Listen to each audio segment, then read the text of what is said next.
pero que se enfoca mucho al tema de la prevención del suicidio.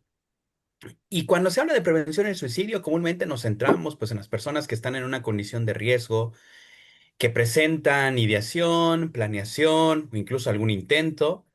Hablamos de las personas que han muerto por suicidio. Sin embargo, hay un área que muchas veces sabemos que está envuelta, inmersa en muchos estigmas, en muchos tabús, en muchos temas culturales y sociales que pesan.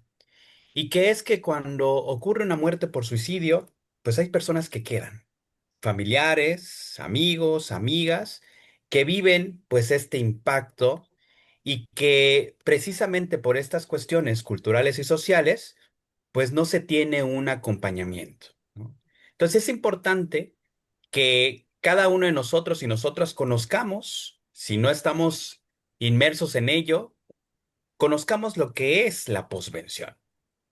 Y por eso hay una frase que quienes trabajamos con el tema de la prevención del suicidio, y más aquellos y aquellas que trabajan con la posvención, que repetimos también, como esos lemas, ¿no? Que tenemos y que repetimos a veces como loritos y loritas, pero que son recursos que nos ayudan a poner sobre la mesa algo muy importante. ¿Y cuál es este lema? Es la posvención es prevención. Pero si no entendemos qué es posvención, evidentemente no vamos a saber a qué nos referimos con este tema de la prevención, ¿no? Hoy la evidencia lo tiene muy claro. La posvención constituye definitivamente un componente clave para la prevención del suicidio. No es un tema anexo, no es un tema que únicamente se añada como parte, sino es un espacio que se requiere con urgencia que sea construido en los distintos entornos. Porque, pues hay investigaciones que lo han puesto muy en claro, hacen falta muchas más, también hay que decirlo, pero por ahí hay una investigación que lo ha puesto en números.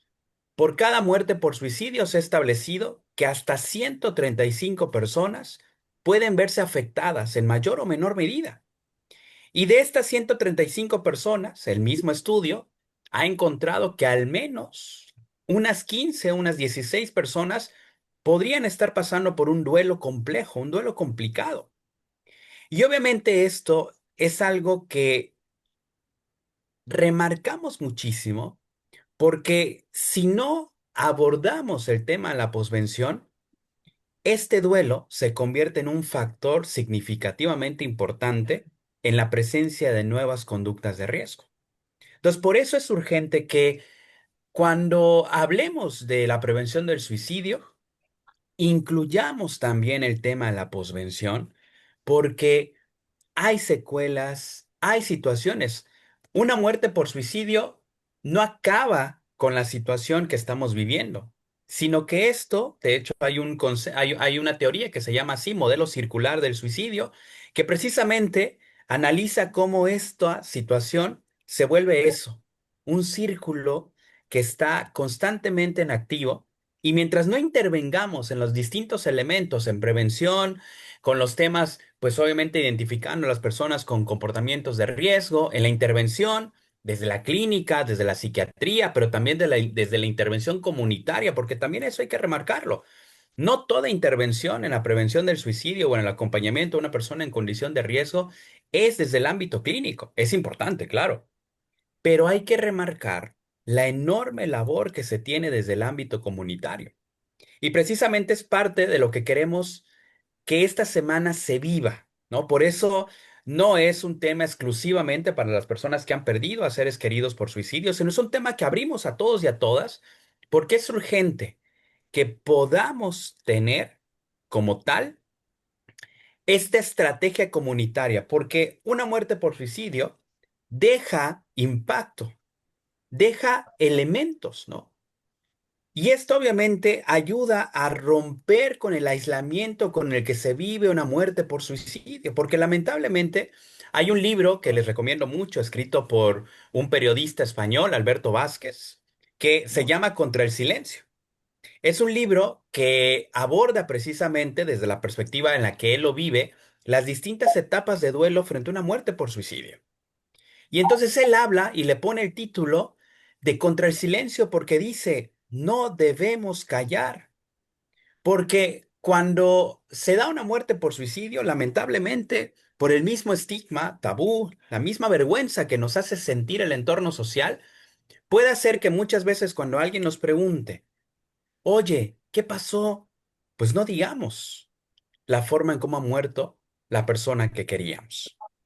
Pero sí, a lo mejor si hablamos de otro tipo de muertes, muerte por enfermedad, muerte por accidente, muerte por algo, pues sí lo expresamos, pero en una muerte por suicidio, lamentablemente a veces el silencio, los estigmas, los tabús, la vergüenza nos lleva o conlleva una vivencia de esta condición desde el aislamiento.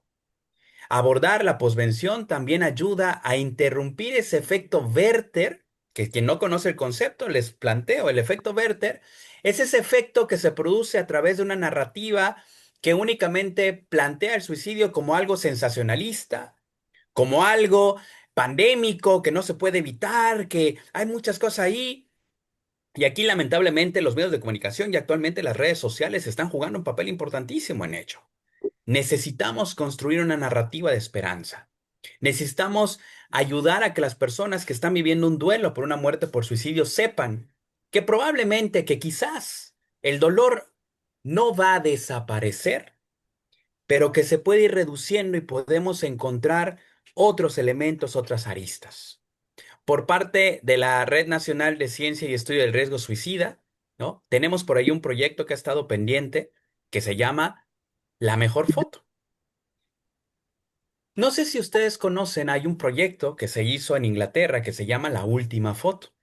La Última Foto lo que pretendía era mostrar que las personas en esa última foto quizás no mostraban condiciones de riesgo, porque a lo mejor en esa última foto estaban en la fiesta, estaban en la actividad familiar, estaban en el evento artístico, estaban en un momento recreativo.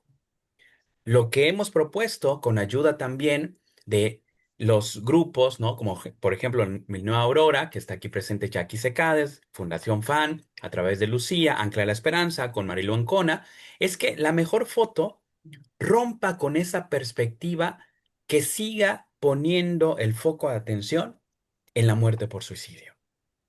El proyecto La Mejor El Foto proyecto lo La que Mejor Foto busca es busca que es que podamos podamos cambiar esa mirada que nos ayuda a ver que una persona no se define por un acto y que nuestro ser querido que ha muerto por esta situación, que es compleja, quienes trabajamos con este tema, es algo que tenemos muy en claro. La presencia de la condición de riesgo es una condición compleja. Nunca va a haber una sola variable que lo explique por completo. Y siempre estamos con esta cuestión de estar pendientes de los diferentes elementos que pueden estar ahí y que pueden impactar y que precisamente por eso seguimos buscando que los diferentes sectores sociales se involucren en esto.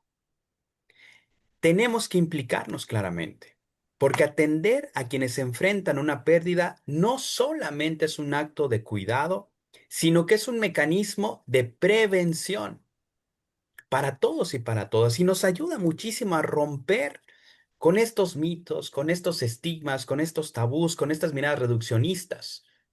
Necesitamos que la gente comprenda que esto es necesario hablarlo. Hablarlo desde la esperanza, hablarlo desde la sensibilidad, hablarlo desde el respeto, hablar más allá de ese último acto de una persona que estaba pasando por condiciones complejas y que al final de cuentas, insisto en lo que le decía hace rato, no lo define, no la define, sino que su vida es mucho más que eso.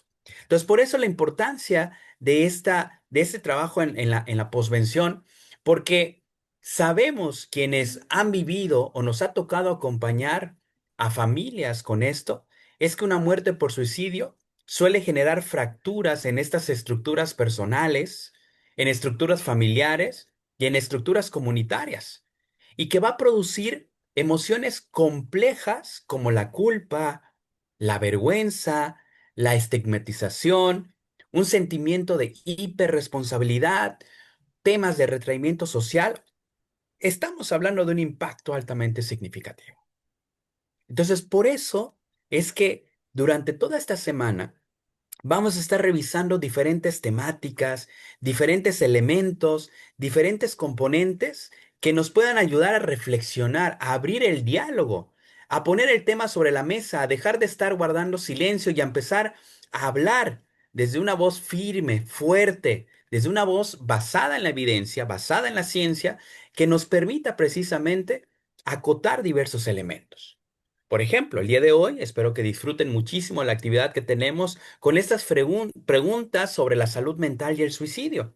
Estos cuestionamientos que quizás pues hemos vivido, nos hemos cuestionado, alguien nos ha planteado, oigan, y es que hay que ser realistas. Y les voy a hablar con franqueza. De repente, lo que solemos recibir de las redes sociales no siempre son elementos basados en evidencia.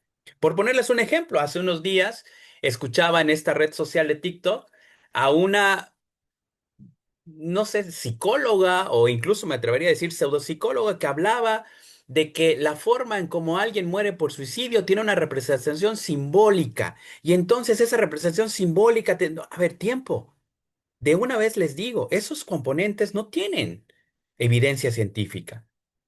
No hay. ¿Por qué? Porque luego esto confunde. Luego esto genera aún más elementos, ¿no? Porque si, ojo, algo que siempre enfatizamos es no mencionamos el método, ¿no? Pero que si lo hizo de esta manera representa entonces este dilema con los que, imagínense la carga de culpa que este tipo de narrativas insensibles, desactualizadas, falaces, genera en las personas.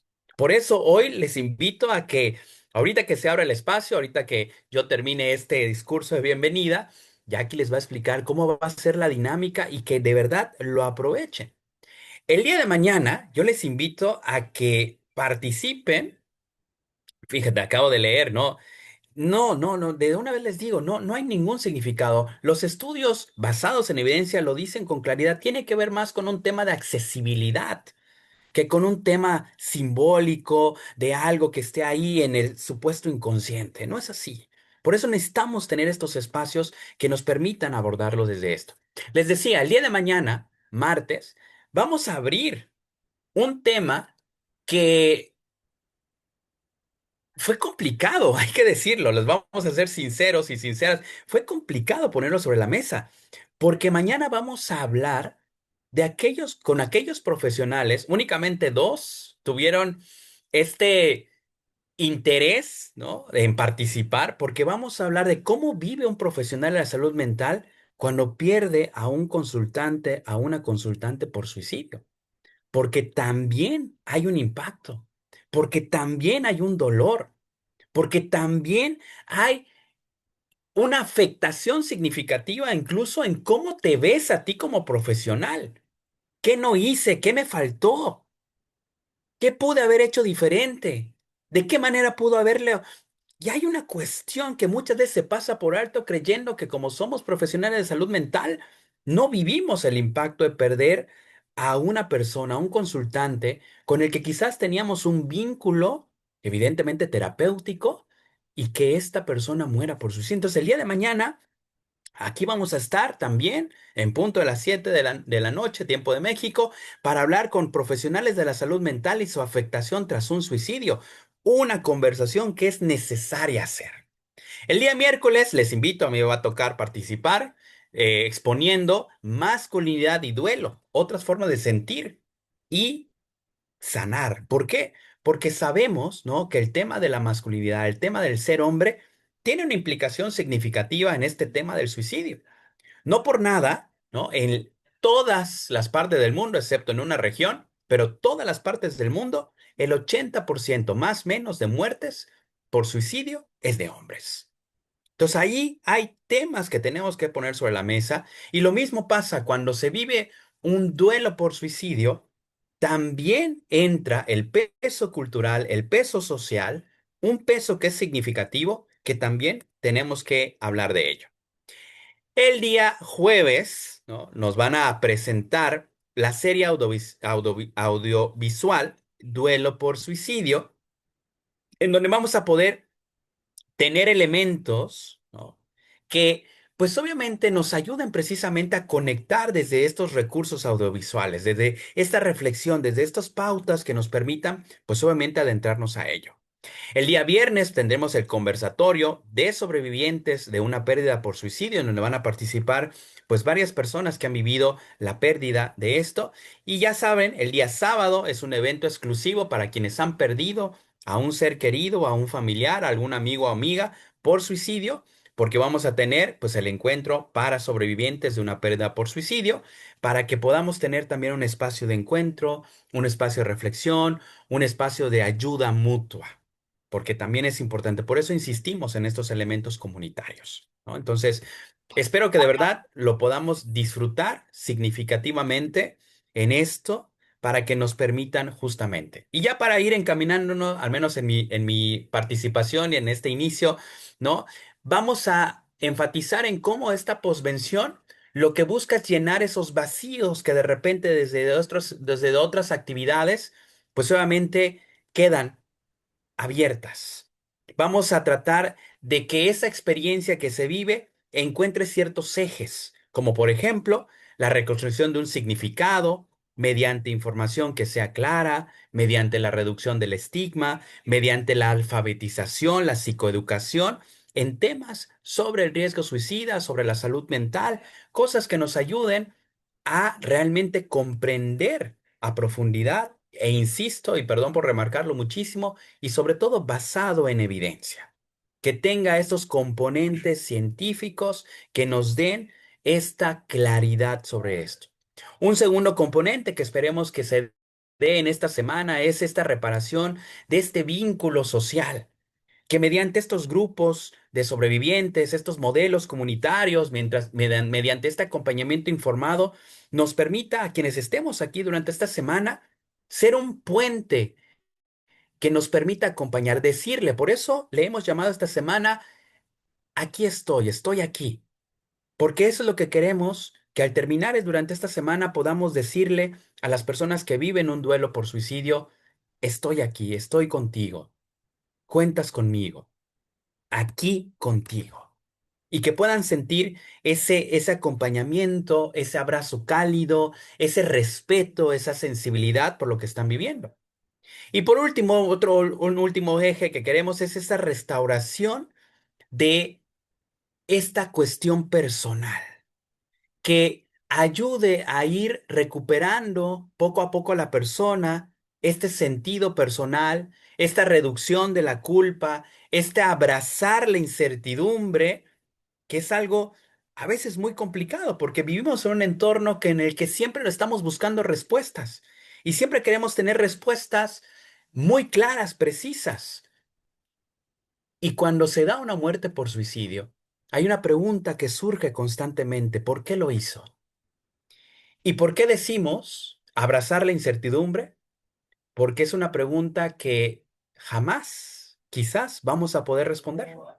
Que aunque existan teorías que te intenten explicar la realidad, es como es algo tan complejo, habrán tantas variables, variables incluso que nadie pudo haber visto y que solo la persona pudo haber experimentado, que por eso les decía, quizás nunca vamos a obtener una respuesta puntual. Y ahí es donde entra abrazar esta incertidumbre. Entonces, esta semana busca eso, ¿no?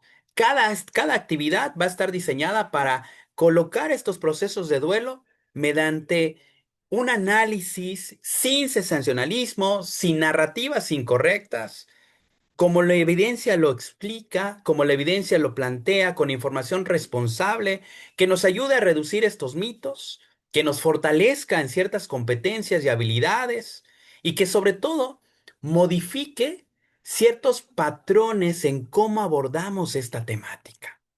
Entonces, de verdad, ya voy cerrando, ¿no? De verdad, aprovechen muchísimo esta semana que hemos preparado con mucho cariño, que cada espacio sea para ustedes de formación, que prestemos atención, que tengamos atención plena. Es algo que hoy estamos careciendo, caramba. Hoy, con tantas cuestiones tecnológicas, estamos aquí, pero no estamos aquí, porque llega la notificación y que llega el esto y que llega lo otro. Entonces, yo sí les invito a que estemos no solamente como me decía un maestro de la meditación, hay una diferencia entre atención plena y plena atención. Plena atención es prestar atención, punto.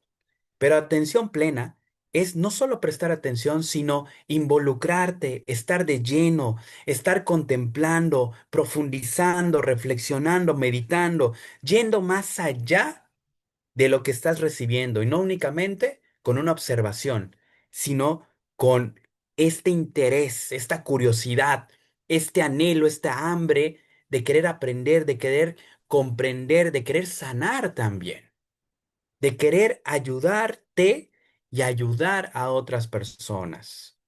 Esta semana no se va a centrar en una tragedia, se va a centrar en la capacidad humana que tenemos para elaborar, para comprender, para reorganizarnos, para reinterpretarnos, para reinterpretar una historia. Por eso queremos que marque durante esta semana una diferencia realmente significativa en sus vidas. Y bueno, sin más por mi parte, le cedo el espacio entonces a Jackie Secades, que es una enorme y maravillosa exponente sobre este tema, que les va a explicar entonces las reglas de lo que va a significar, pues obviamente la apertura, la actividad de apertura que tenemos el día de hoy. Así que, Jackie, muchas gracias por permitirme, a nombre de todas y de todos, Mm. aperturar esta semana de la posvención. Muchas gracias, Edgardo, y muchísimas gracias a todos los presentes. Bueno, creo que superó nuestra expectativa la cantidad de gente que se ha conectado y eso nos alegra profundamente. Para que este espacio sea seguro para todos, vamos a manejarnos con algunas reglas que igual les repetiré en las actividades que vayamos teniendo durante la semana. Primero, pedirles que por favor cierren su micrófono para que no interrumpan al doctor Campos ahorita cuando va a empezar a exponer.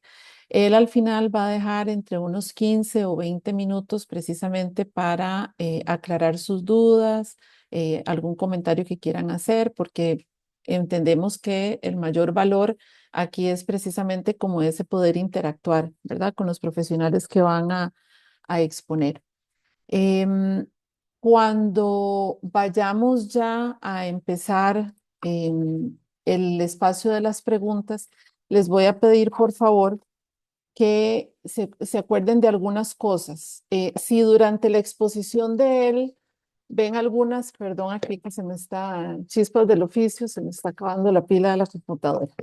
Este, si tuvieran como alguna pregunta para que no se les olvide, las pueden ir anotando en el chat y nosotros vamos a ir tomando nota de esas preguntas.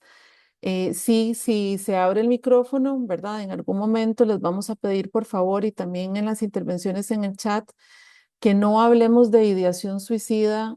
Si hay alguien que tiene ideación suicida, hay algunas compañeras, Gabriela Díaz, que está por ahí, o también a mí por mensaje privado. Me pueden mandar un mensaje a Gaby o a mí y nosotros nos encargamos de contactarlos después de forma individual, pero no lanzamos eso al chat grupal. Ahí está Gaby. Si la ven, acaba de levantar la manita para que sepan quién es. Tampoco vamos a hablar de casos en particular porque ni el doctor ni ninguno de los profesionales que estamos aquí podemos referirnos a algún caso en particular por un asunto ético porque no conocemos las particularidades de ese caso. Entonces, que por favor las preguntas y las intervenciones que hagamos sean de carácter general. Y finalmente, cuando nos refiramos a alguna pregunta o algún comentario, no vamos a hablar de métodos. Aquí sabemos que estamos todos hablando de suicidio, pero el método que se utilizó o que utilizaron algunos de nuestros seres queridos o algún caso que conozcan no vendría a ser de relevancia y les voy a explicar por qué. Se supone que aquí salgamos llenos de información y no llenos de imágenes y comentarios que pueden ser traumáticos para algunas personas. Entre las personas que están aquí conectadas, sabemos personas que hemos perdido a alguien por suicidio y no queremos que el comentario de alguien vaya a detonar algún recuerdo doloroso. Hay personas que están muy recientes en el proceso o personas que no han trabajado esa pérdida, entonces no queremos provocar ningún malestar. Nosotros no tenemos como seres humanos la capacidad de escuchar algo y no formarnos una imagen eh, al respecto, ¿verdad? Si yo, por ejemplo, les digo que piensen en un vaso de leche, ya todos se imaginaron el vaso de leche y tienen la imagen en la mente. Entonces, de igual manera, si alguien empieza aquí a dar detalles gráficos de un fallecimiento, pues no queremos que nadie se lleve esas imágenes a casa. Así que por favor, sí les pedimos muchísimo cuidado con eso para que el espacio sea seguro para todos. Ya sin mayor preámbulo, voy a presentarles a el doctor Mauricio Campos. Él es psiquiatra, médico especialista en psiquiatría, ejerce aquí en Costa Rica, desde donde les hablo yo también, con un diplomado latinoamericano en suicidología de la Universidad de Manizales, Colombia. Cuenta con más de 15 años de experiencia en la práctica clínica y actualmente es el director médico de la clínica Prosday. Preside la Red Mundial de Suicidólogos y es su representante para Costa Rica. También es miembro fundador de la Asociación Costarricense de Estudio y Prevención del Suicidio, ACEPS, aquí en Costa Rica. El doctor Campos es profesor latinoamericano, experto en el abordaje del comportamiento suicida y además colabora frecuentemente con la prensa costarricense en temas relacionados al fenómeno del suicidio y de la salud mental en general. Así que le damos la palabra a mi amigo y psiquiatra, el doctor Mauricio Campos. Adelante, Mau. Muchísimas gracias, Jackie, por la invitación, Edgardo, por tan bonita introducción y pues a todos y todas las que nos están acompañando el día de hoy acá. De veras, como lo dices, Jackie, pues ha superado nuestras expectativas, ¿verdad? De cuántas personas se iban a conectar, ¿verdad? Y pues qué maravilloso que podamos unirnos, pues a través de la búsqueda de conocimiento y de sensibilización acerca de un tema de tanta importancia como la prevención del suicidio y también el abordaje en posvención. Entonces, de nuevo, de mi parte, muchísimas gracias por la invitación y es un honor estar acá el día de hoy. Quisiera, Jackie, tal vez que me comentes si puedo, vamos a ver si voy a tratar de compartir acá la charla Ya y te vos me autoricé. dices, bien, Ujú. excelente, y vos me dices si se logra, perdón, Yo, ver sí, bien. yo sí la veo. Excelentes. Diría preguntas frecuentes sobre salud mental y suicidio, la importancia de dejarme apoyar. ¿Listo? ¿Todos la ven por ahí? Muy bien. Bien, entonces, como lo dijo Jackie, nada más para, digamos, cerciorar que todos lo hayan escuchado, vamos a dar un ratito de charla, ¿verdad? Que pueda yo comentarles algunos aspectos sobre este tema y al final vamos a tener unos espacios como para preguntas. Ahí me imagino, Jackie, que también pueden ir mandando algunas preguntas al chat, ¿verdad? Y vos posiblemente las vas a hacer al final, ahí dependiendo del, ¿verdad? De cómo tengamos el tiempo. Correcto. Listo, muchísimas gracias. Bueno, como le dijo Jackie, yo actualmente funjo como presidente de la Red Mundial de Suicidólogos. Esta es una red que se ha creado hace bastantes años por el doctor Pérez Barrero, cubano. El doctor fue todo un pionero en lo que es los aspectos de prevención de suicidio y la formación de profesionales, ¿verdad?, con respecto a esta temática. Ahí estaba viendo algunos mensajitos que ponían ustedes, ¿verdad? De que la dificultad que ha sido posiblemente para muchos de ustedes en el momento, pues me ha comentado Jackie, ¿verdad? Que aquí en este grupo, por lo menos el día de hoy, nos están acompañando varias personas que son sobrevivientes de duelo por suicidio, pero también posiblemente hayan habido algunas otras personas que han vivido diferentes circunstancias a nivel de salud mental. Y pues sí, es bastante difícil a nivel de Latinoamérica y podemos decirlo del mundo, a veces encontrar personas que se capaciten directamente en esta temática. Uno podría pensar que que todos los psiquiatras, que todos los psicólogos, que todos los profesionales en salud mental deberían de saber mucho del tema, pero lo cierto es que no, ¿verdad? Ya aquí yo mismo les podría decir que cuando yo me inicié como psiquiatra y era residente de psiquiatría, nosotros, digamos, que tuvimos algún curso, no curso, una charla, por ejemplo, sobre suicidio, ¿verdad? Antes de ser las personas, mis compañeros y yo como residentes de psiquiatría, que más atendíamos pacientes con riesgo suicida a nivel del país, mientras hacíamos las guardias en el Hospital Nacional Psiquiátrico de aquí de Costa Rica. Y fue muy difícil, ¿verdad?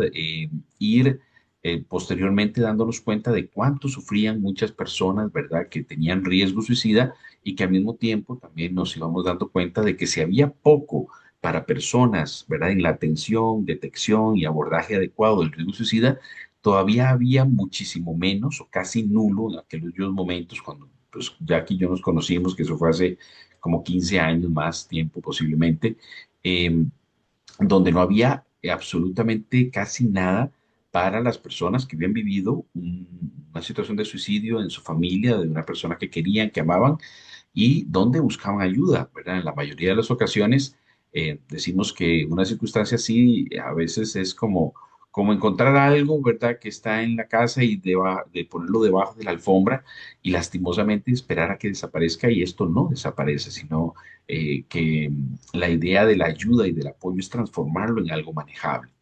¿Verdad? Pero lo que les decía en este sentido es que la formación de los profesionales es una lucha que hemos dado a nivel mundial por mucho tiempo y que todavía nos falta muchísimo por hacer, ¿verdad? Para que sea parte de la capacitación que todos los médicos psiquiatras, especialistas y los psicólogos reciban durante su formación. Por ahora la mayoría de nosotros hemos tenido que buscar formación por aparte, luego de nuestro posgrado, por así decirlo, luego de nuestra especialización porque todavía lo que estamos viendo ahorita es el nacimiento de una nueva especialidad, que es la suicidología, ¿ok? Y por eso tal vez ustedes digan, bueno, imagínense que tal vez antes, muchísimo antes, en medicina, se atendía a la gente, pero no se atendía a los niños. De ahí surgió la pediatría, ¿ok? O no se atendía del todo a las mujeres de forma, a nivel de especialidad, que estaban embarazadas. De ahí nació la obstetricia. Bueno, lo mismo estamos viviendo a nivel de la psiquiatría en este caso, que está desarrollándose un campo de especialización o subespecialización en lo que corresponde a la suicidología. Pero posiblemente nos faltan muchos años todavía para ir viendo cómo este proceso se va dando. ¿Y por qué es muy importante que esto se dé? Porque el suicidio, pues a nivel del mundo, se ha llegado a convertir en una de las situaciones de afectación de salud pública más importantes. Se dice que casi 800.000 personas fallecen por suicidio al año. Se dice que es uno cada 40 segundos, 3.000 por día, y llega a ser la tercera causa de función entre los 15 y los 29 años. Y la inversión, ustedes saben que en salud mental, especialmente, pues fue evidenciado durante la pandemia, no es la adecuada por parte de nuestros gobiernos a nivel de la parte de salud mental. Entonces, imagínense que en esta época de pandemia, pues se trató, ¿verdad?, de, digamos, manejar mucha, digamos, recursos hacia la parte de abordaje de lo que fue el virus y de las atenciones médicas y que la menor cantidad de personas falleciera, pero hasta ahorita estamos viendo la oleada de afectación en salud mental que vino después de la pandemia y lo que más que todo nos vino a decir es que ya veníamos mal en muchos sentidos a nivel de salud mental, pero la pandemia de una u otra forma puso su foco, ¿verdad?, en lo que fue la salud mental y pues ahorita estamos viendo los resultados en el sentido de que por lo menos se está hablando más de salud mental y esto hace que tal vez un grupo como este, ¿verdad? Y felicito a Edgardo, a Jackie, a todos los que han hecho posible que nos podamos reunir el día de hoy y esta maravillosa actividad de toda esta semana, pero esto posiblemente hubiera sido imposible hace 5 años o 6 años, ¿verdad? Y ya ahorita, de una u otra forma, se ve muchísimo más posible y palpable una actividad como esta donde podamos reunirnos, ¿verdad?, con personas sobrevivientes y donde tengan un espacio seguro, como lo dice Jackie, para conversar, para hablar y hablar de un tema tan importante como es la prevención del suicidio, ¿ok? Y el abordaje de sobrevivientes. Bien, eh, antes de empezar la charla ya en sí, quisiera hablarles de un caso que tuve y bueno, nosotros acá en Costa Rica, Jackie organiza siempre una vez al año una actividad para sobrevivientes y pues en esta actividad normalmente empiezo con este caso porque me parece que ayuda y ejemplifica mucho de lo que muchas personas que son sobrevivientes pueden estar sintiendo. Recuerdo y tengo el permiso para hablar sobre este caso porque la paciente me lo dio. Eh, Hace algunos años vino una señora de edad madura, ya que llegó pidiendo ayuda aquí a la clínica, solicitó cita conmigo y noté que estaba bastante molesta con muchas personas, incluso conmigo desde que vino a su primera cita. Ya pudimos conversar y me comenta que lastimosamente su hija había fallecido hacía menos de un año, en el momento donde yo la atendí, por un trastorno alimentario tipo anorexia. ¿Ok? Em, y fue muy complicado y muy difícil porque para ella había gastado recursos, tratado de buscar los mejores recursos médicos que pudiera, se había internado a la chica y lastimosamente ya internada por su última crisis de anorexia fue que falleció lastimosamente a nivel hospitalario, ¿verdad? Entonces estaba muy enojada con el sistema y les decía que hasta estaba un poquito enojada conmigo porque me decía que ella había tratado de sacar cita en algún momento acá en la clínica y no había conseguido cita, entonces había ido donde otra persona y no había quedado como muy satisfecha y entonces la chica falleció un tiempito después de haber iniciado consulta con esta persona, entonces también le achacaba, ¿verdad? Un poco que no se detectó, que ya ella estaba en una última etapa. Bueno, ella venía con muchas circunstancias por dentro. Empezamos a conversar mucho, ¿verdad? Y a hablar. Y recordé las palabras de un médico psiquiatra que fue mi profesor y también mi psiquiatra, porque nosotros en la residencia llevamos proceso psicoterapéutico, especialmente con nuestros profesores. Y me recuerdo que él me decía, Mauricio, ¿de qué se nos mueren nuestros pacientes en psiquiatría? ¿Ok? Y yo me quedé pensando y sabes que el doctor me hizo esa pregunta y él me dijo, mueren de dos aspectos, uno de suicidio y lo otro de trastornos alimentarios. Son las dos trastornos o las dos enfermedades o los dos fenómenos que nos arrebatan pacientes en psiquiatría. Y me decía, tienes que aprender a vivir con esta posibilidad de que en algún momento algún paciente pueda fallecer por suicidio y tenemos que aprender a manejarlo. Y en ese momento, pues no sabía yo cuán importante iban a ser esas palabras, porque lastimosamente, pues he perdido pacientes por suicidio y ha sido muy doloroso, muy difícil. Y después encontré que había todo, también una sintomatología relacionada con el sobreviviente profesional de duelo por suicidio, lo cual viví y lo vivimos aquí en la clínica cuando lastimosamente un paciente falleció por suicidio y nos afectó a todos, pues no podríamos decir, ¿verdad? Porque también la escala, ¿verdad? De un familiar que pierde a una persona por suicidio puede ser totalmente diferente, pero no podemos decir que no nos afectó muchísimo y de diferentes formas.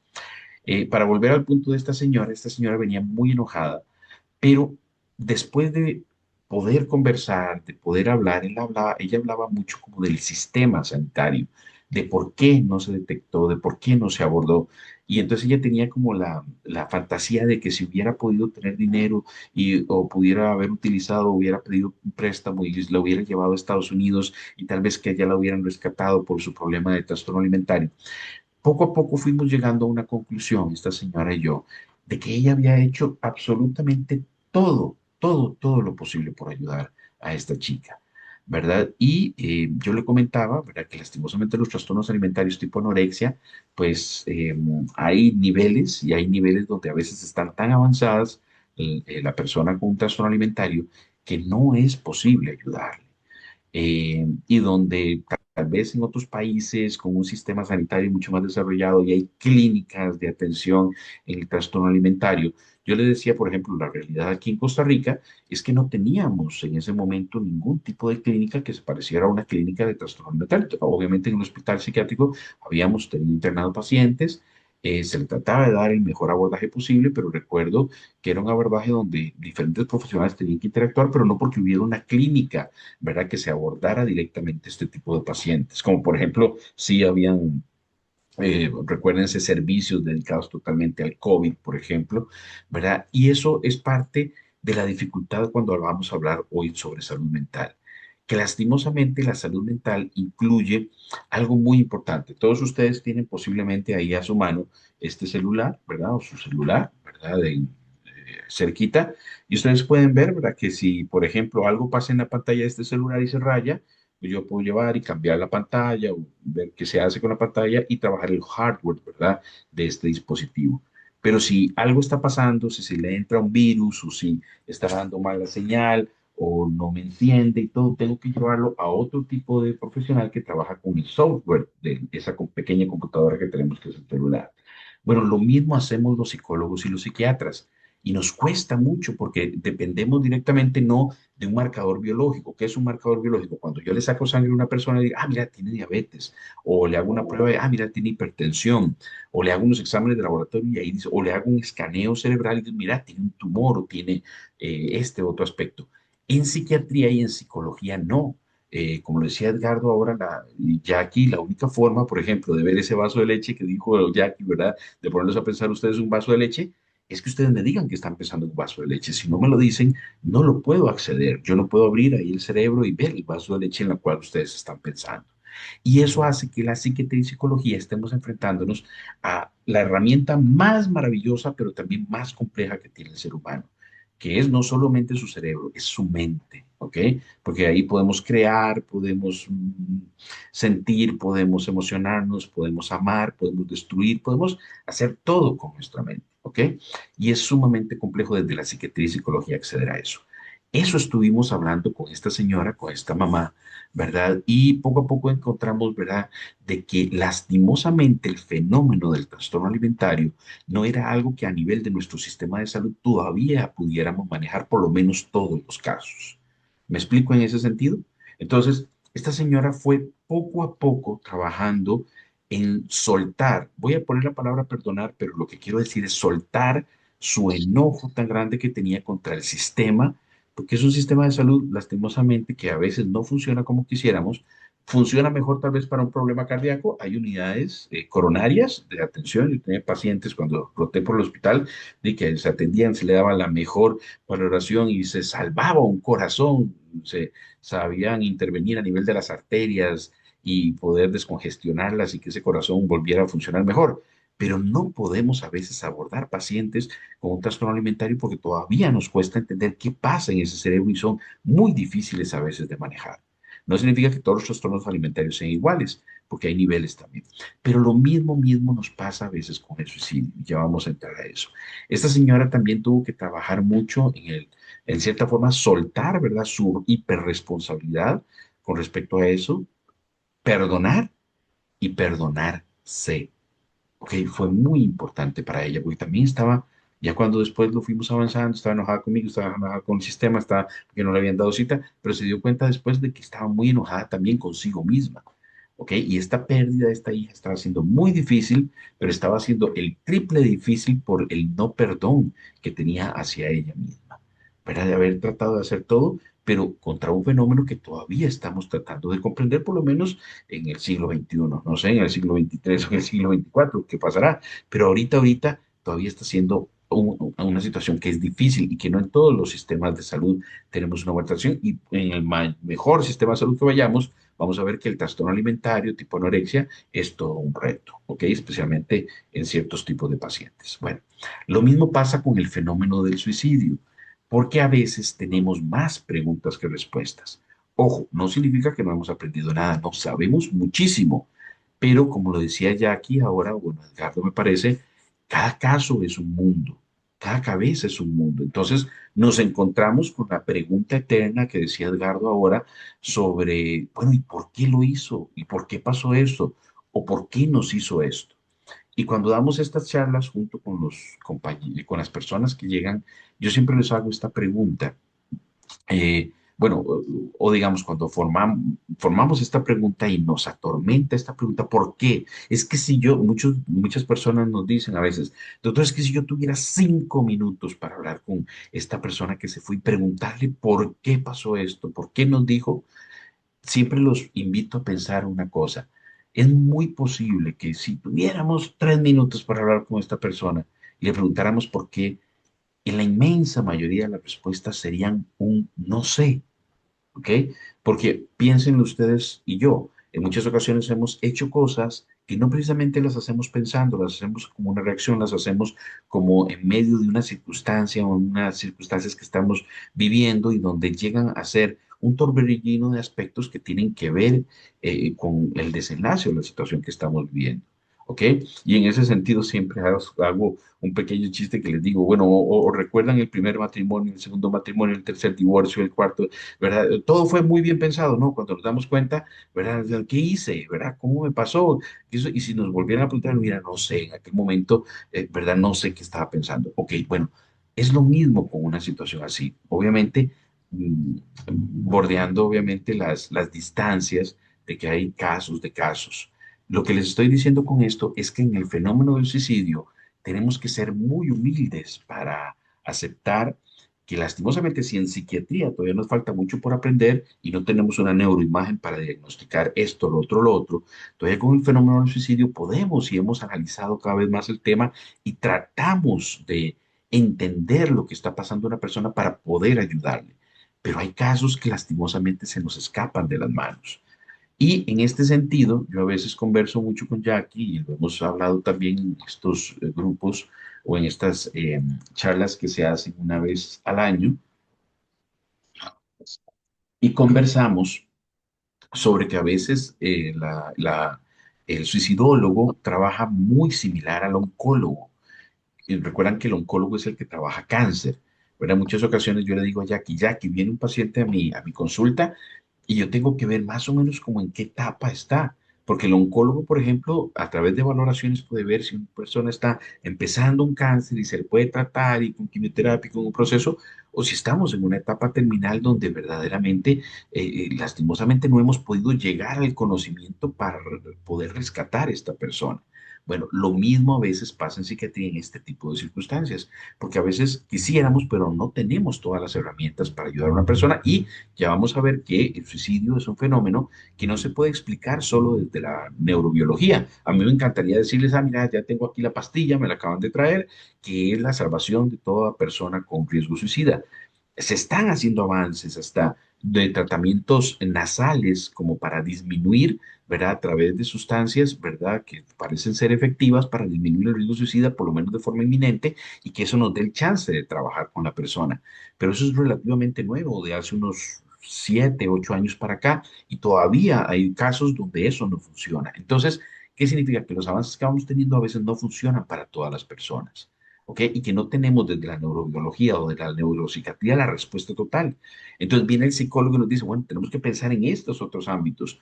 Y maravilloso, entonces porque el psiquiatra y el psicólogo trabajando juntos empiezan a ver, ah, bueno, mira, pero esto tiene que ver con otros aspectos. Y viene el sociólogo, el que entiende las circunstancias sociales que están pasando, los cambios políticos, los cambios fenomenológicos a nivel social y cómo esto afecta y también nos ayuda a ser parte, como agarrar, como si cada uno de nosotros tuviera una partecita del rompecabezas que pudiéndolo unir, podemos entender un poquitito más la realidad de estas personas. Pero igual, eso no explica a veces el suicidio de una persona que estaba con alucinaciones o el suicidio X o el suicidio de diferentes tipos de suicidios, por así decirlo. ¿Ok? Entonces, lo que les quiero decir con esto, nada más de introducción, es que verdaderamente estamos enfrentándonos a un fenómeno del cual todavía no hemos logrado, por así decirlo, desarrollar totalmente un control sobre él. Y por eso es que tenemos casos año a año de que decimos, no lo detectamos, no lo pudimos tratar, no lo pudimos abordar adecuadamente, no se le pudo dar el seguimiento, o se dio tal tratamiento, se dio tal abordaje y no fue suficiente para contener o apoyar a esta persona. Entonces, si nos está pasando a nivel de la medicina y del sistema, ¿cómo no va a pasar a nivel de una familia o de otras personas? Eso es lo que les quiero decir, ¿verdad? Es como ninguno de ustedes se va a sentir mal que, digamos, una persona pueda llegar y les diga, ay, vieras que lastimosamente falleció mi cuñado de un cáncer. Ok, ¿verdad? Y que eso esté pasando o que haya pasado. Y ninguno de ustedes va a decir, ah, esta persona tuvo vergüenza al decirlo. ¿Por qué? Porque no hay culpa en eso. El cáncer es algo que lastimosamente todavía, ustedes lo saben, el cáncer, ciertos tipos de cáncer que no tenemos control sobre el total, ¿cierto? Ahora, lo mismo debería pasar con el suicidio. No deberíamos de tener vergüenza de decir, lastimosamente perdimos un familiar por suicidio. Pero todo el estigma que hay, todo el desconocimiento, toda la ignorancia, lastimosamente a través del fenómeno, hace que muchas personas se sientan sumamente culpabilizadas por algo que no podían manejar. ¿Ok? Entonces, esto es parte de lo que queremos conversar el día de hoy. Por ejemplo, ¿cuáles son las personas con mayor riesgo suicida? Y esto es muy importante tenerlo en cuenta. Bueno, las personas que han vivido una depresión o que tienen una depresión crónica o que tienen una depresión severa, las personas que tienen ideas suicidas o amenazan con suicidarse, aquellos que han intentado el suicidio ¿ok? Estas son tres poblaciones muy importantes. La cuarta son sujetos vulnerables en una situación de descompensación. Piensen en una persona, por ejemplo, con esquizofrenia, en medio de una crisis psicótica o con un trastorno bipolar, en medio de una fase maniacal, una fase depresiva, un trastorno de ansiedad con ataques de pánico en medio de una crisis terrible, un trastorno de personalidad en medio de un desborde emocional. ¿Ok? Son personas que tienen mayor riesgo suicida. Y también, ¿y por qué traigo a colación? ¿Por qué lo traigo a colación? Porque las personas sobrevivientes de duelo por suicidio también están como un grupo de riesgo. Y por eso es muy importante que ustedes puedan también autoevaluarse y dejarse ayudar. Esto es fundamental en sus diferentes lugares, en sus diferentes países, en sus diferentes localidades, que busquen. ¿Por qué? Porque nos hemos dado cuenta que lastimosamente luego de un suicidio, el suicidio tiende a producir tantas sensaciones, ¿verdad? Ya vamos a ver cuáles son muchos de los síntomas o a lo que las personas sobrevivientes se enfrentan, que también puede ser muy agobiante. Y especialmente si también asociamos síntomas depresivos o síntomas o ya venimos con algún trastorno y esto nos descompensa, obviamente va a ser muy importante pedir ayuda para prevenir, ¿ok? Esto es fundamental y por eso son las razones también que nos hacen hacer este tipo de actividades para que lo podamos conversar entre todos y podamos ser parte más bien del cambio de las personas que hacen las cosas diferentes y que pueden pedir ayuda. Entonces, si una persona se suicidó es porque estaba enferma. Vamos a entrar con algunas preguntas específicas. Bueno, no podemos decir que todas las personas que se suicidan están enfermas. Por ejemplo, voy a hacer, cuando damos los cursos, por ejemplo, analizamos el suicidio de la persona. ¿Se acuerdan en las, digamos, por ejemplo, que en la historia humana, por ejemplo, había suicidios en los samuráis, ¿ok? No podemos decir que el samurái estaba enfermo a nivel mental o enfermo de alguna forma, sino que su aspecto social tenía que ver, ¿verdad?, con lo que era el suicidio como una forma de, ¿verdad?, que tenía de responder a la parte cultural. Entonces, no podemos decir precisamente esto.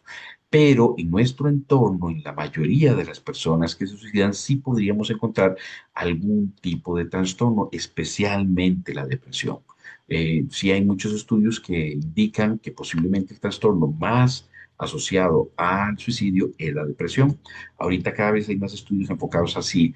Los trastornos adictivos tienen que ver con suicidio, si los trastornos, por ejemplo, que influyen en impulsividad pueden aumentar el suicidio, si el trastorno bipolar puede aumentar el suicidio. Entonces es interesante y cada vez más vamos viendo estos estudios que nos ayudan a entender en qué sentido ciertos tipos de trastornos pueden aumentar el riesgo suicida, ¿ok?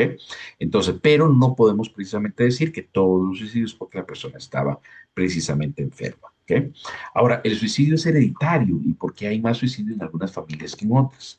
Vieran qué interesante, pero esto es un tema que se ha, ¿verdad?, estudiado y que se ha discutido. Se dice que el suicidio no es hereditario, ¿ok? No precisamente es que pasó un suicidio y que van a seguir habiendo suicidios, pero sí han habido algunas familias que cuando se estudian se ve que han habido varios suicidios y se trata de analizar, ¿era hereditario? No, pero sí posiblemente había alguna enfermedad de fondo que se compartía entre varios familiares y que podía aumentar el riesgo suicida. Por ejemplo, me imagino que la mayoría de ustedes en la escuela, en colegio especialmente, muchos de nosotros leímos lo que era El viejo y el mar, ¿se acuerdan? De Ernest Hemingway. Pueden buscar ustedes un poquito de internet, ahí Ernest Hemingway, maravilloso, ¿verdad? Autor, que te hacía sentir verdaderamente, ¿verdad? Todo lo que él escribía ahí, ¿verdad? Te hacía, daba diversas sensaciones y un genio, ¿verdad? En la parte de escritura, pero lastimosamente tanto él como otros familiares a nivel de su linaje fallecieron por suicidio y posiblemente se ha analizado de que es muy probable que muchos de ellos hayan padecido, incluso el mismo Ernest Hemingway, de trastorno bipolar. Ahora, todo bipolar va a fallecer por suicidio, eso no es cierto, no quiero decir eso, ¿ok? Esto es muy importante, el trastorno bipolar es un trastorno que ahora con tratamiento adecuado, con buen abordaje, puede manejarse bastante bien en la mayoría de los casos. Pero el tener un trastorno bipolar en ciertos momentos de la vida en descompensación sí podría ser un mayor, podría producir un mayor riesgo suicida. ¿Estamos con eso? ¿Ok? Y en este caso, en la familia de Ernest Hemingway, se vio que posiblemente varios de los familiares también tenían un trastorno bipolar como el mismo Ernest Hemingway. Entonces, estos son casos que se han tratado de analizar. ¿Estamos? Ahora, ¿por qué solo a veces en retrospectiva podemos ver ciertas cosas que no pudimos ver antes? Esto pasa mucho con esta sensación que les digo de personas que quedan como pegados ahí en esa sensación porque no vi claro, ahora que yo estoy llevando estos cursos o que estoy viendo estas charlas, claro, me acuerdo que hizo esto, que hizo lo otro, que dijo tal cosa. Claro, vean, el ser humano tenemos la maravillosa capacidad y a veces la difícil capacidad de que siempre nos quedamos pensando en cómo mejorar, ¿verdad? Porque es parte de nuestra detección de sobrevivencia. Entonces, claro que en este proceso muchos de ustedes han podido abrirse a la salud mental y se abre la mente y dicen, claro, detectamos esto y estamos tal vez hasta más sensibles a la detección de algún tipo de riesgo en nuestros familiares o en nuestros hijos. Bueno, eso es positivo, sí. Así como cualquier ser humano, por ejemplo, aprende algo y dice, ah, mira, no es esta la forma de hacerlo, es esta otra la forma de resolver tal problema, ¿cierto? Bueno, lo mismo pasa con lo que estamos viviendo. Pasamos una situación muy dolorosa, pasamos una situación muy difícil y siempre pensamos en cosas que tal vez antes no Ah, pensábamos, porque lo sí. vemos en retrospectiva y esto es positivo en muchos sentidos, ¿ok? Pero Entonces, no y le ya, dije, ¿verdad? Y siempre la recomendación es que lo llevemos a terapia. Bueno, vamos a recomendar muchas ocasiones que llevemos nuestra propia psicoterapia para poder trabajar todos esos sentimientos y pensamientos. Pero si estamos constantemente, es que ¿por qué no vi esto? ¿Por qué no vi lo otro? Bueno, porque ahorita ustedes saben más que en aquel momento. Desde la conciencia, desde la sensibilización, y es lo que estamos tratando de llevar a todas las personas, ¿verdad? Que los policías, los profesores. Hace unos días me reuní con un grupo de sacerdotes de aquí, la comunidad, para que ellos también entendieran un poquito sobre la prevención de suicidio, porque hay gente que llega y que confiesa que es que me quiero morir y entender que los sacerdotes puedan entender que no tiene que ver con pecado, sino que tiene que ver con una patología, con una enfermedad o con un proceso difícil que la persona pueda estar llevando, que lo lleva al límite. Entonces, poder ayudar, hasta los mismos sacerdotes y pastores pueden ayudarnos, los profesores, los padres de familia, todos tenemos que entender esto y podemos capacitarnos. Yo siempre doy una charla, bueno, cuando damos charlas así en un gimnasio o lo que fuera con un montón de gente, dicen, miren, si hay alguien que cae en este momento con un ataque epiléptico, con una crisis epiléptica, ¿quién tiene responsabilidad de ayudarle? Y entonces levantan la mano, bueno, yo digo, ¿alguno de ustedes es doctor acá? Entonces levantan la mano los doctores, bueno, algunos de ustedes son enfermeros, sí levantan, bueno, ustedes tienen mucha responsabilidad.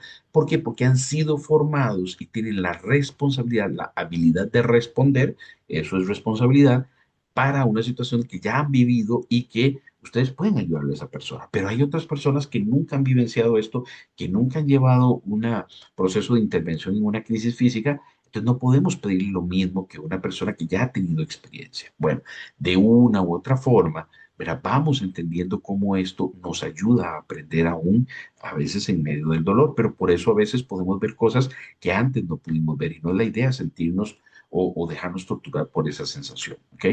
Ahora, vean qué importante, porque en algunos casos la gente que se suicida, a pesar de que ya estaba recibiendo apoyo psicológico y psiquiátrico, entonces es útil llevar el apoyo profesional. Sí, sí, claro que es útil, pero vuelvo al ejemplo de la parte de oncología. ¿Verdad? Puede pasar de que esté con el mejor oncólogo, con el mejor proceso, que esté llevando la mejor quimioterapia y que aún así la situación o el tipo de caso no responda a este tipo digamos, de terapia, ¿ok? O de abordaje. O son tantos aspectos, fenómenos alrededor, las circunstancias, los detonantes y todo que pueden influir en que, por ejemplo, estemos queriendo ayudar a una persona, pero que por alguna razón no podamos hacerlo, ¿ok? Y esto no lo estoy diciendo como personas o como familia, lo estamos hablando como sistema. Pensemos como sistema de seres humanos, ¿ok? Entonces, nuestra función es formarnos cada vez más y que nuestros sistemas de salud sean lo mejor posibles para que sea una red en la cual casos no se nos escapen, no tengamos estas estadísticas de suicidio, ¿ok? Pero, sin embargo, tenemos que entender que en medio de una situación que no controlamos del todo y un fenómeno que estamos tratando de dilucidar todavía, posiblemente haya casos que no podamos contener del todo, ¿ok? Pero siempre tenemos que seguir adelante haciendo prevención, porque siempre les digo esto, pero a veces no sabemos cuánto bien hemos hecho a través de las charlas, de las atenciones. Vean, Todos los días se previenen suicidios, miles y miles de suicidios a través de una buena atención médica, de una buena atención psicológica, de un buen apoyo en diferentes circunstancias. Pero de una u otra forma, ¿verdad? Siempre pueden haber casos que sean mucho más complejos que otros, ¿ok? Ahora, ¿cuáles son las emociones más comunes que viven las personas que son sobrevivientes de duelo por suicidio? Que veamos aquí algunas. La negación, la pena, la culpa es muy, muy frecuente, ¿verdad? Porque vuelvo al punto, ese sistema de detección de riesgos, ¿verdad? Y de aprendizaje del ser humano se activa y dice, ¿por qué no vi esto? ¿Por qué no vi lo otro? Claro, ahora que estoy aprendiendo todo esto, pero de una otra forma siempre es muy importante trabajarlo en terapia porque la culpa no nos funciona, no nos sirve ya de nada, sino que, ¿verdad? Tenemos que convertirla poco a poco en un proceso donde seamos más conscientes, más sensibles, pero entendiendo nuestras limitaciones, ¿ok? Como seres humanos y como sistema. Puede haber mucha ira, mucho enojo, puede haber vergüenza al punto de que tal vez ustedes tengan familiares de que dirían, jamás me meto a un grupo como el de hoy, jamás voy a ir a un grupo porque me da vergüenza, ¿qué van a pensar de mí? Y ahí estamos en una lucha no solamente contra el estigma que puede haber sobre salud mental o sobre suicidio alrededor de nuestra población, sino que hablamos también de algo que se llama el autoestigma. El autoestigma es esta sensación de vergüenza o miedo con respecto a ciertos temas donde yo, ¿verdad?, pudiera tener o ser o, ¿verdad?, X cosa que yo pienso, ¿ok? Entonces, de una u otra forma, ¿verdad?, hay que luchar no solamente contra el estigma a nivel social, sino a veces, vieran lo que me cuesta a veces en muchas ocasiones, que viene alguna persona, ¿verdad?, atención aquí en la clínica, a mi consultorio, y viene muy avergonzado por tener que haber venido a la clínica o por tener que venir a hablar con un psiquiatra. Y eso es una noche, imagínense que nos avergonzara tener que ir donde el cardiólogo o donde tener que ir donde el endocrinólogo porque tengamos diabetes o X cosas. Esto, vean que es importante porque ha ido pasando con el tiempo. Posiblemente a muchas mujeres les daba mucha vergüenza ir al ginecólogo antes, ¿ok? Pero ya ahora eso, gracias a Dios, se ha ido quitando mucho. ¿Por qué? Entonces las mujeres cada vez lo ven como algo más natural y más bien que es sumamente necesario para cuidar su salud. Algo que nos está pasando todavía es que para muchos hombres es difícil ir al urólogo y valorarse a nivel de próstata. Bueno, eso es algo que a través de las campañas de salud estamos tratando de quitar. Bueno, lo mismo estamos en la lucha en la prevención del suicidio y el abordaje de salud mental. Que no haya ni estigma ni autoestima en las personas, pero es una lucha que estamos dando. Puede haber desesperación, incredulidad, desesperanza, lo que hablaba Jackie de lo del trauma, del espanto, el estrés, todo esto, es muy importante trabajarlo y ser eh, empáticos con nosotros mismos, rechazo, aislamiento, confusión, culpa otra vez ahí, ¿verdad? Por lo sucedido, ansiedad, ¿verdad? Porque pueden activarse aspectos que producen ataques de pánico, indefensión, tristeza y obviamente la depresión, ¿ok? Y por eso queremos dar un ratito también de conversar acerca de la depresión, porque lastimosamente es algo, bueno, cuando Jackie me envía un paciente, una paciente que ya está atendiendo como sobreviviente, normalmente me lo envía porque está teniendo alguna patología que puede estar afectando mucho a esa persona. Bueno, si ustedes pueden escribir ahí en el chat, escríbanos quiénes son estos dos personajes, que yo creo que son muy famosos ya, ¿verdad? A ver si ustedes los conocen. A mí me gusta a veces interactuar aquí en el chat. Entonces, que me digan quiénes creen ustedes que son estos dos personajes que son muy famosos, ¿verdad? Exacto, Lina. Tristeza y ansiedad, ¿verdad? A mí me gusta mucho usar películas para formar en salud mental, entonces pueden ver intensamente, es maravillosa. Tanto la primera, ¿verdad? Que la primera película lo que nos ayuda es a entender que tristeza es importante, que la tristeza, el duelo, el aprender a manejar un duelo y que podemos estar tristes un tiempo y que podemos darnos el tiempo para la tristeza, que alegría, que es maravillosa, ¿verdad? Y que es parte del cerebro de Riley, que es la protagonista de Intensamente, pues está ahí, ¿verdad? Y es la que toma el mando normalmente, pero que hay ratitos que tiene que darle la batuta a tristeza, porque tristeza también sabe lo que hace, ¿verdad? Tristeza es un momento donde uno puede estar con uno mismo, donde uno puede darse un chance, donde no tenemos que estar a la misma velocidad de siempre y donde puedo llorar y sentirme triste, bajoneado, sin que eso sea malo precisamente, ¿ok? Y me ayuda para que otras personas puedan llegar y apoyarme como pasa con el caso de Riley. No les hago más spoiler, pero vean Intensamente uno. E Intensamente dos trata como un tema muy interesante. Cuando Riley es adolescente, empieza a sentir miedo, angustia de cómo la van a ver las demás personas, es hiper exigente consigo misma y ansiedad, bueno, pierde el control, ¿verdad? La ansiedad, ¿verdad? Trata de controlar todo, todo, todo, todo al mismo tiempo y al final, ¿verdad? Termina perdiendo el control por el exceso de control. Entonces, estos dos aspectos, me parece muy interesante que haya salido una película como Intensamente uno y 2 porque nos habla precisamente de estos sentimientos, ¿verdad?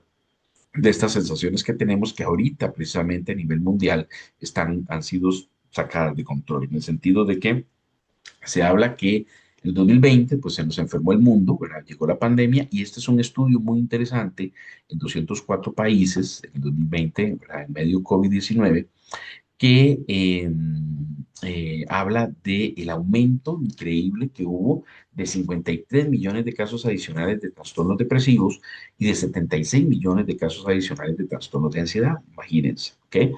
Donde ya no estamos hablando solo de tristeza y ansiedad, sino de trastornos, o sea, circunstancias que afectan la vida de la persona, ¿ok? Por eso a veces vemos los sistemas colapsados y que la cita con el psiquiatra está 6 meses, la cita con la psicóloga tiene que hacerse cada 3 meses, entonces no estoy pudiendo, ¿verdad? Conversar adecuadamente en mi terapia. Entonces, todo esto hace que en muchas ocasiones, ¿verdad? Tengamos en cuenta el gran aumento de estos trastornos, pero bueno, lo positivo es que podemos hablar de esto ya y entender que la importancia que es poder pedir ayuda y pues hablar sobre estos temas. Entonces, ¿qué es la depresión? Vean qué importante.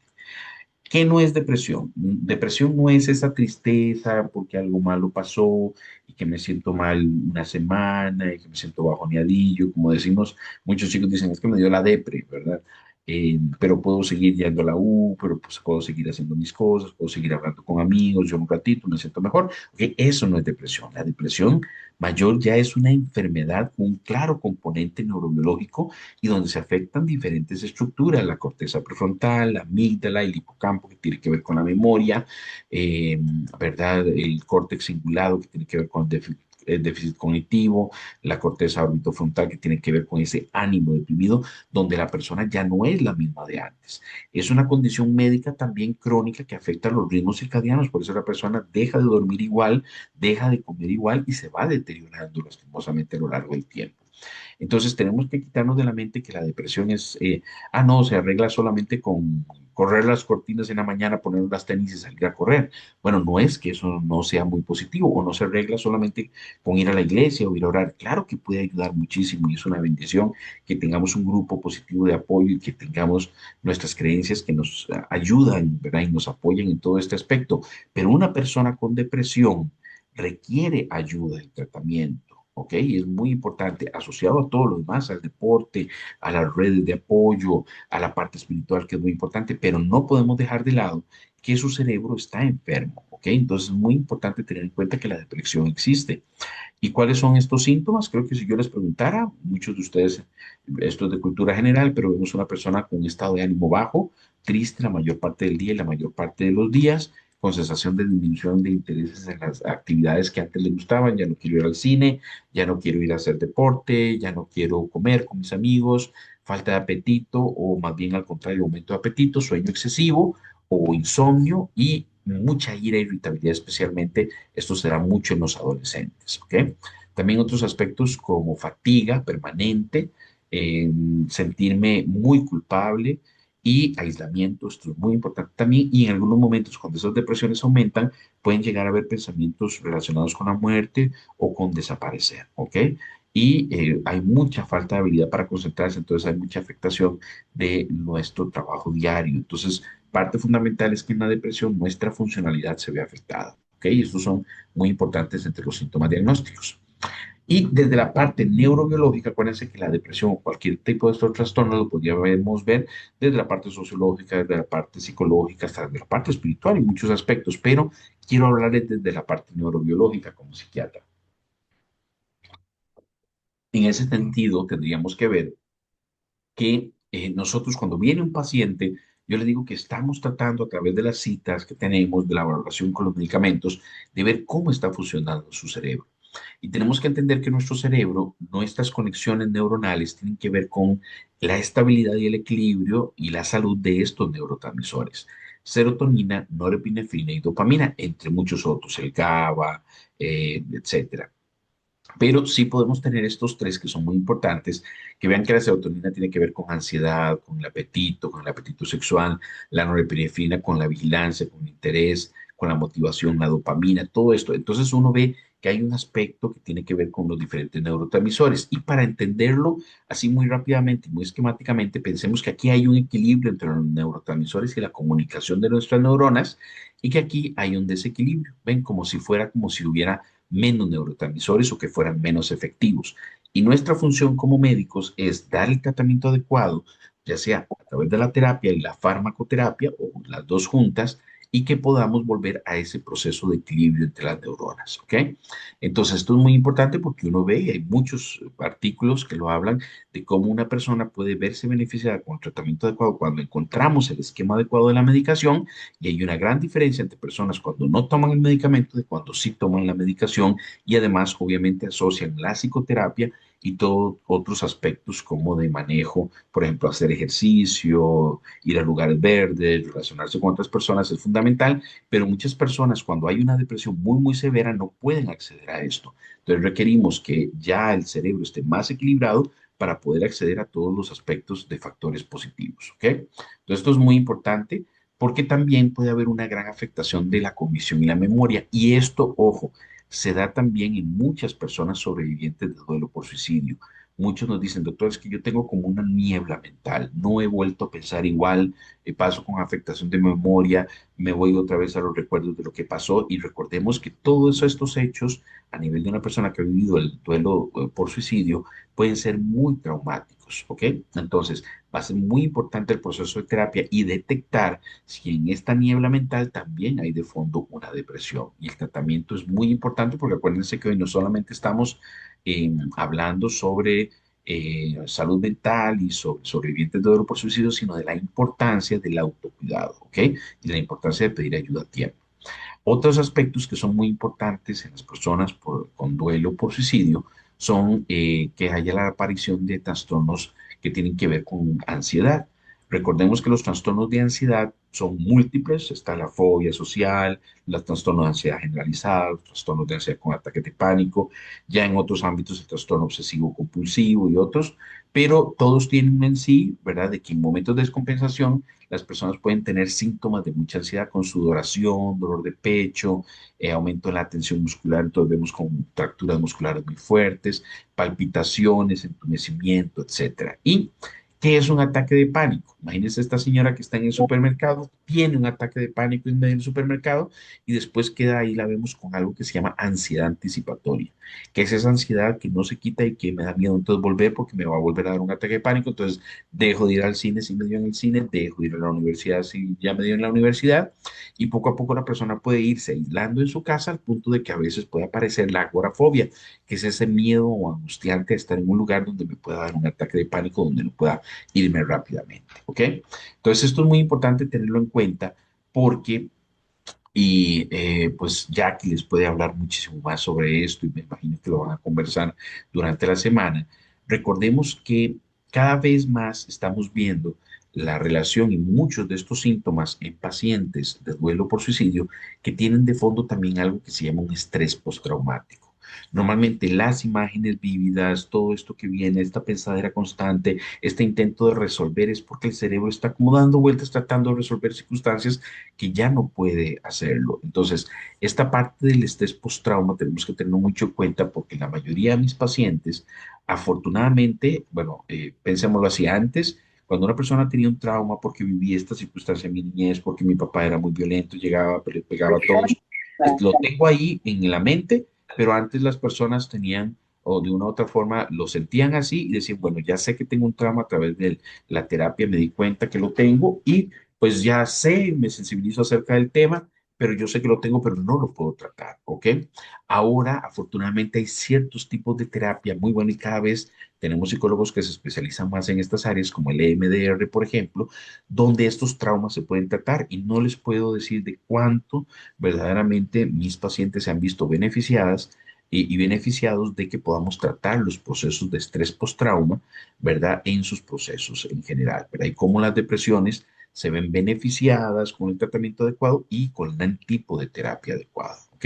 Entonces tengámoslo muy en cuenta porque ustedes pueden buscar información y este nuevo tipo de terapia se está utilizando mucho en pacientes con sobrevivientes de duelo por suicidio. Bien, como psiquiatra, también Jackie me pidió que pudiera hablar con ustedes de la desestigmatización de los medicamentos y verdaderamente desestigmatizar, quitar el miedo a que la persona pueda utilizar un fármaco cuando lo requiere, también salva vidas. Eh, Lastimosamente me recuerdo de una paciente que también llegó como sobreviviente de duelo por suicidio y ella pues sí pudo acceder a la ayuda, pudo llevar tratamiento, está mejor ahora, pero parte de su proceso muy difícil fue aceptar que ella no pudo, pues en cierta forma, convencer a su esposo de que pudiera ir al psiquiatra y de que pudiera tomar medicación aunque tenía una depresión muy severa. ¿Ok? Eso fue parte del proceso, porque lastimosamente nosotros no podemos entrar en la mente de otra persona y decir, mira, hace esto y hace lo otro. No, pues todos tenemos libre albedrío, todos tenemos nuestra forma y nuestra libertad de poder manejar nuestras cosas. Pero de una u otra forma, en muchas ocasiones nos encontramos personas que tienen mucho estigma y mucho autoestigma hacia la parte de psiquiatría. A veces es mucho temor o que hayan tenido como familias tal vez malas experiencias a nivel de psiquiatría, un internamiento de un familiar que no estuvo bien. Entonces eso produce mucho miedo y mucho trauma también. Entonces no es solamente, digamos, aspectos de que no se quiera, sino a veces que se tiene un gran miedo. Pero, por ejemplo, creo que la mayoría de nosotros no tiene miedo a que si en algún momento tuviéramos un aumento de presión arterial, nos pudieran dar algún medicamento para la presión, ¿cierto? O que se sube el azúcar y produce una prediabetes, entonces mejor que me den tratamiento para no llegar a padecer diabetes. Yo creo que eso lo tenemos todos o la inmensa mayoría sin ningún problema, pero hay personas, yo he atendido acá, que le tienen un miedo increíble a los medicamentos, ¿verdad? Como sienten y se meten a internet y ven todos los posibles efectos secundarios, eso en una bola, ¿verdad? Aquí en la cabeza. Entonces es muy difícil a veces tratar con personas en muchas ocasiones. Yo me encuentro con pacientes que vienen aquí a la clínica y yo paso 20 minutos, media hora tratando de explicarles bien cómo funcionan los fármacos y cuándo podemos dar un medicamento. Entonces hablamos de esto. ¿Cuándo puede ser beneficioso un medicamento? Cuando implica un mayor bienestar y un menor riesgo en tomarlos.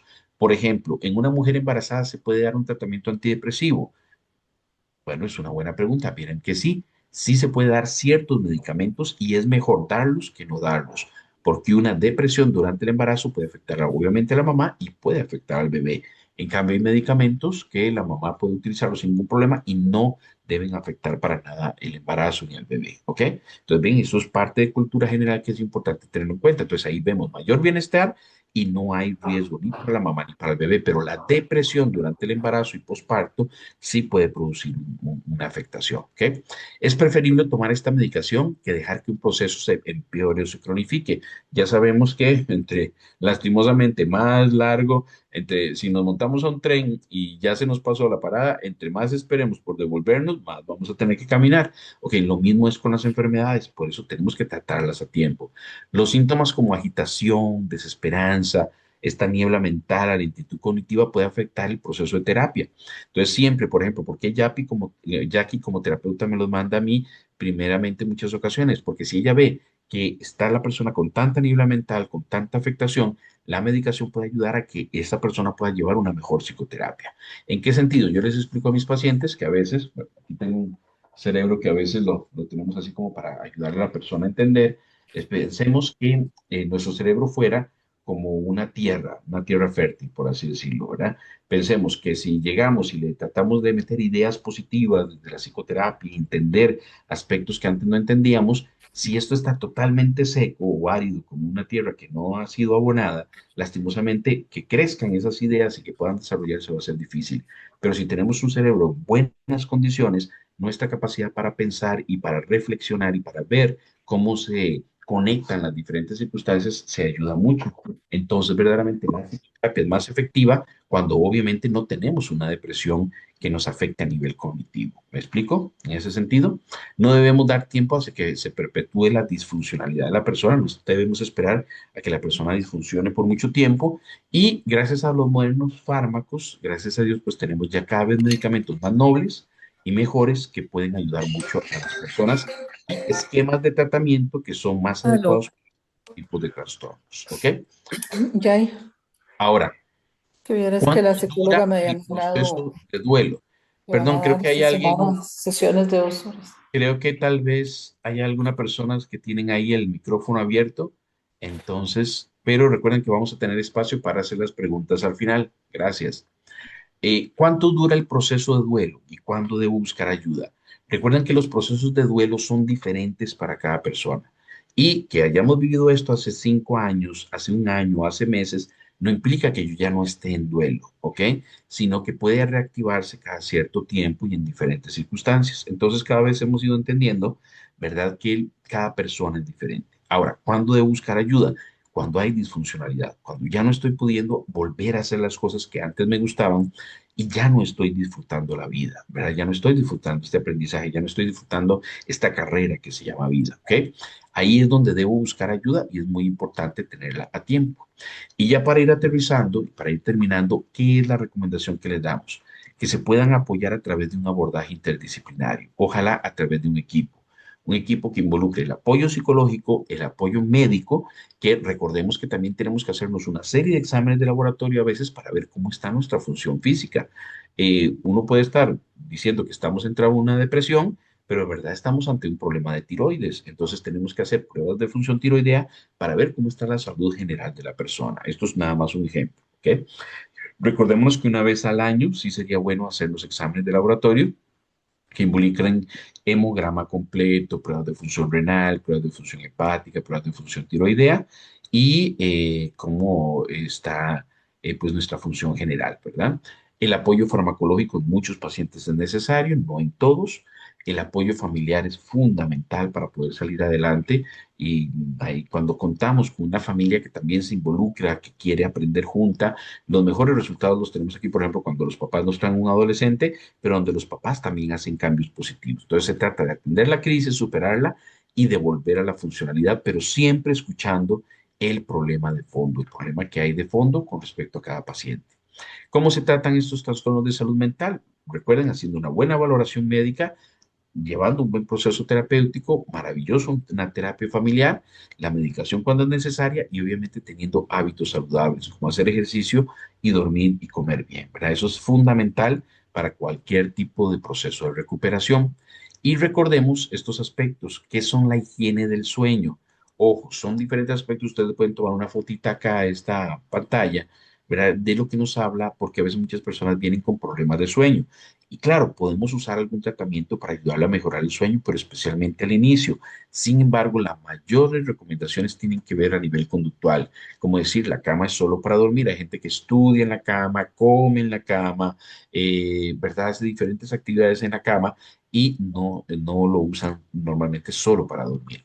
Si vamos a hacer siestas, deben ser ojalá menos de 20 minutos para que no nos afecte el sueño de la noche, evitar pantallas antes de dormirnos, evitar el alcohol, comidas muy profusas, actividades relajantes, es mejor que hacer ejercicio en la noche, posiblemente no, preferiblemente ojalá en la mañana, cenas ligeras, un entorno adecuado, ojalá con poca luz y rutinas adecuadas que nos ayuden, además de que el psicoterapeuta puede ayudarles mucho a lo que es los procesos de relajación previa al sueño. ¿Ok? Entonces eso es fundamental. Y por último, ya antes de terminar y poder conversar un poquitito o hacer algunas preguntas, estas recomendaciones finales para las personas que son sobrevivientes de duelo por suicidio. Conozca que usted puede sobrevivir. Hemos tenido muchos casos maravillosos donde hay personas que han salido adelante, que han recuperado su vida, que han podido entender, ¿verdad? Y dar un reprocesamiento a todo esto que se ha vivido y donde verdaderamente pues, los casos que hemos vivido Jackie y yo y que hemos podido compartir, ¿verdad? Han sido de mucha resiliencia, de poder salir adelante a pesar de circunstancias muy difíciles. Entender que no necesitamos saber más por un porqué, porque esa pregunta no tiene respuesta, ¿verdad? Porque cada persona es diferente.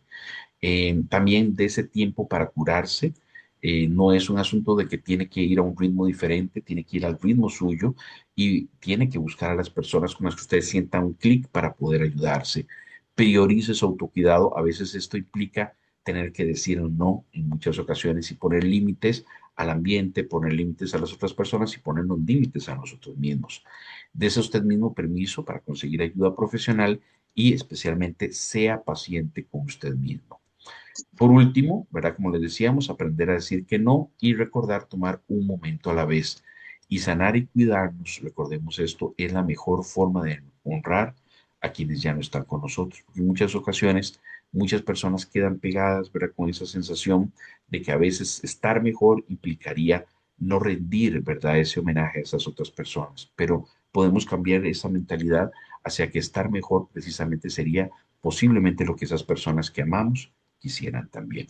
Entonces, de mi parte es muy importante nada más hacerles recordar, ¿verdad? La importancia pues de que ustedes estén aquí el día de hoy y de que estamos empezando esta semana con esta charla, pero que vienen muchas otras más que buscan la importancia de poder aportarles para estar mejor el día de mañana. De mi parte, darles muchísimas gracias por su atención y motivarlos a que sigamos caminando con esperanza. Si gustan aprender un poquitito más acerca de temáticas de salud mental, pueden ingresar al Facebook psiquiatra.dr.campus y acompañarnos, ¿verdad? A través de las redes sociales. De mi parte, muchísimas gracias por su atención. Muchas gracias, Mauricio.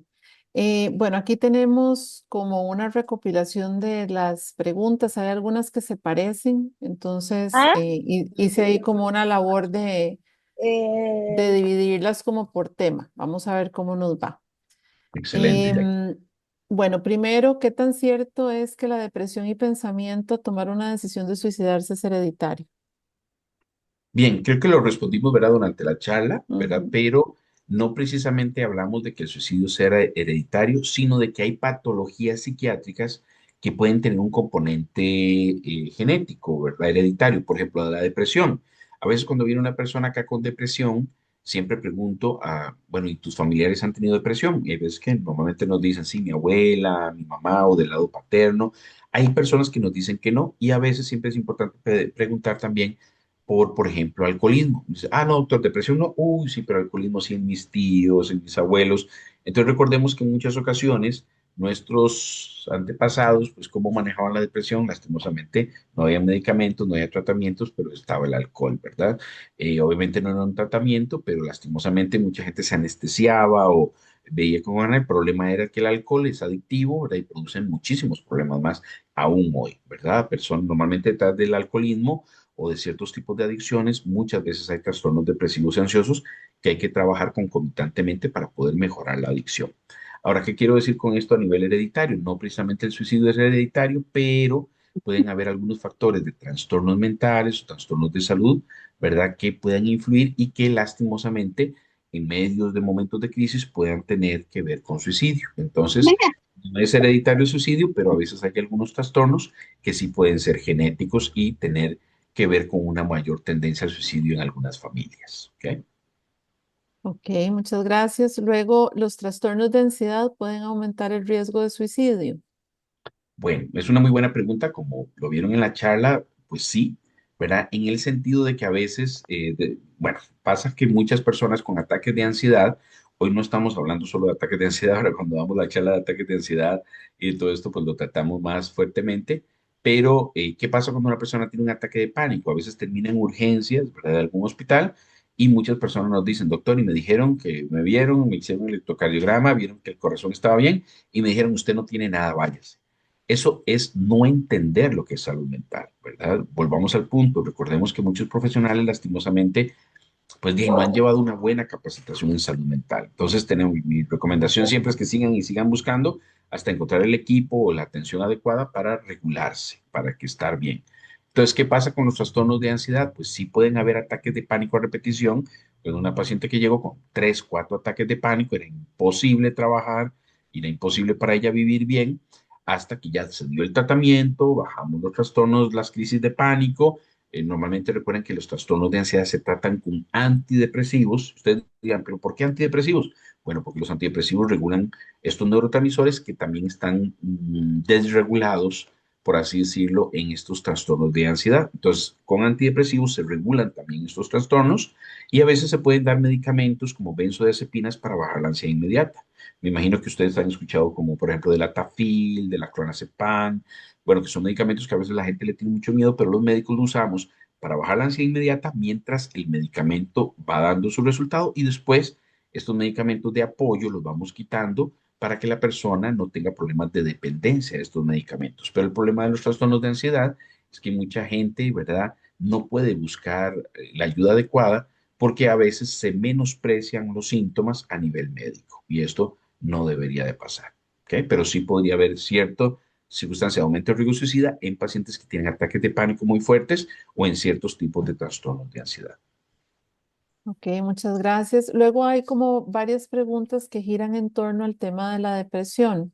Sí. Entonces, tal vez voy a tratar como de unirlas. Primero, ¿por qué se deprime la gente? Y luego, ¿cómo distinguir la depresión de la tristeza, ¿verdad? O de la falta de motivación o de el cansancio, etcétera. Bien, dos puntos importantes. La depresión no se regula solo con dormir mejor y descansar, ¿ok? Esto es importante porque a veces podemos estar muy cansados, muy fatigados y nos sentimos como deprimidos, pero uno descansa, 2 días durmió bien, se va de vacaciones, me recuperé y vuelvo a ser el mismo, ¿ok? Entonces, no era depresión, era cansancio, cualquiera de nosotros puede tenerlo.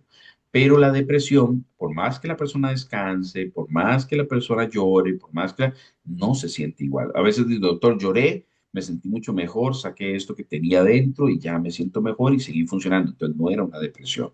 ¿Ok? Necesitamos llorar, llorar no es malo, pero el llanto de la depresión es un llanto que llora la persona, se desborda el llanto, se sigue sintiendo mal, al otro día está peor, entonces no es algo que vaya mejorando con el tiempo, sino que la persona lastimosamente disfunciona.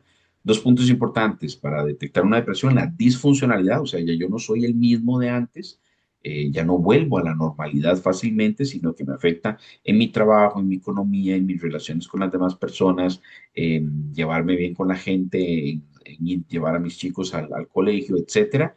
Me afecta en todo. Entonces, disfuncionalidad e intensidad. Normalmente los síntomas son intensos y duran más allá de 2 semanas. ¿Ok? Esto está entre los criterios diagnósticos. Uno puede decir, doctor, tan poquito, 2 semanas. Sí, ya más de 2 semanas con esta disfuncionalidad y con esta intensidad puede involucrar una depresión. Entonces es importante buscar un apoyo en salud mental para detectar si estamos ante una depresión y tratarla. Ahora, yo he tenido, por ejemplo, señoras, ¿verdad? Que me dicen, doctor, es que yo vengo deprimida desde que nació mi hijo, ¿verdad? Y vemos que tuvo una depresión postparto. ¿Y cuánto tiene su hijo? 15 años, doctor, ¿verdad? Entonces imagínense, 15 años de llevar una depresión que no ha sido tratada, ¿verdad? Entonces esto puede pasar así. Ok, luego hay una pregunta relacionada a la distimia, ¿verdad? Ujú. Em, ¿Cómo valorar como el tema del riesgo cuando sabemos que los pacientes con distimia tienen como esta cosa que es ahí como constante, permanente, ¿verdad?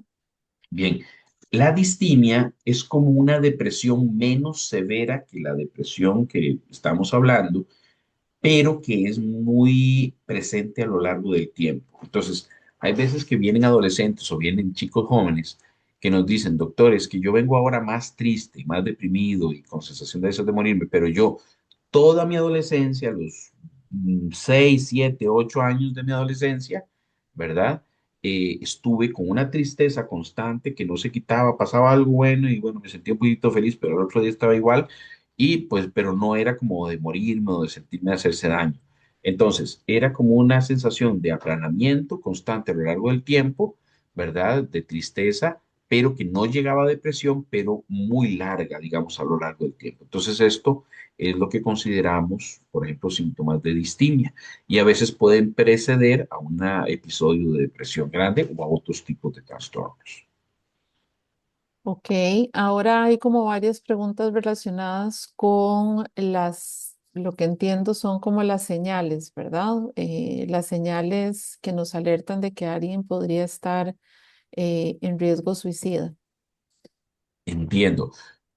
Precisamente no hablamos mucho de las señales, ¿verdad? El día de hoy, pero bueno, no sé si es algo que van a ir conversando, pero bueno, entre las señales que podemos tener a veces de una persona que podría tener algún riesgo suicida, ¿verdad? Involucran ese cambio, ¿verdad? En lo habitual de la persona y en que nos empiece a dar señales verbales, por ejemplo, de que ya no quiere vivir, de la que la vida ya no le está valiendo la pena, de situaciones como de despedidas, por ejemplo, de hacer cartas, de regalar sus cosas, ¿verdad? Y también puede involucrar no solamente el decir estas cosas, sino el decirlas a través de sus actos. Por ejemplo, especialmente pensemos en los adolescentes cuando empiezan a exponerse a riesgos, como a ya no cuidarse, a dejarse, digamos, de lado hasta su salud personal, de dejar cosas que antes también les gustaba, como salir con sus amigos, de aislarse.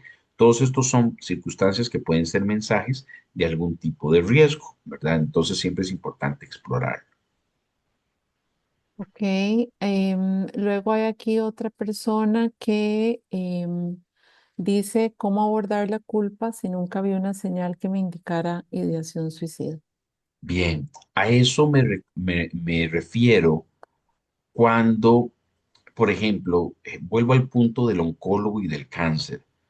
Doctor, no supimos nunca que habían cáncer. Y tenía diarrea ocasional y de un momento a otro se fue a hacer X y se dio cuenta que tenía un cáncer con metástasis. ¿Verdad? Pasa, sí, sí pasa.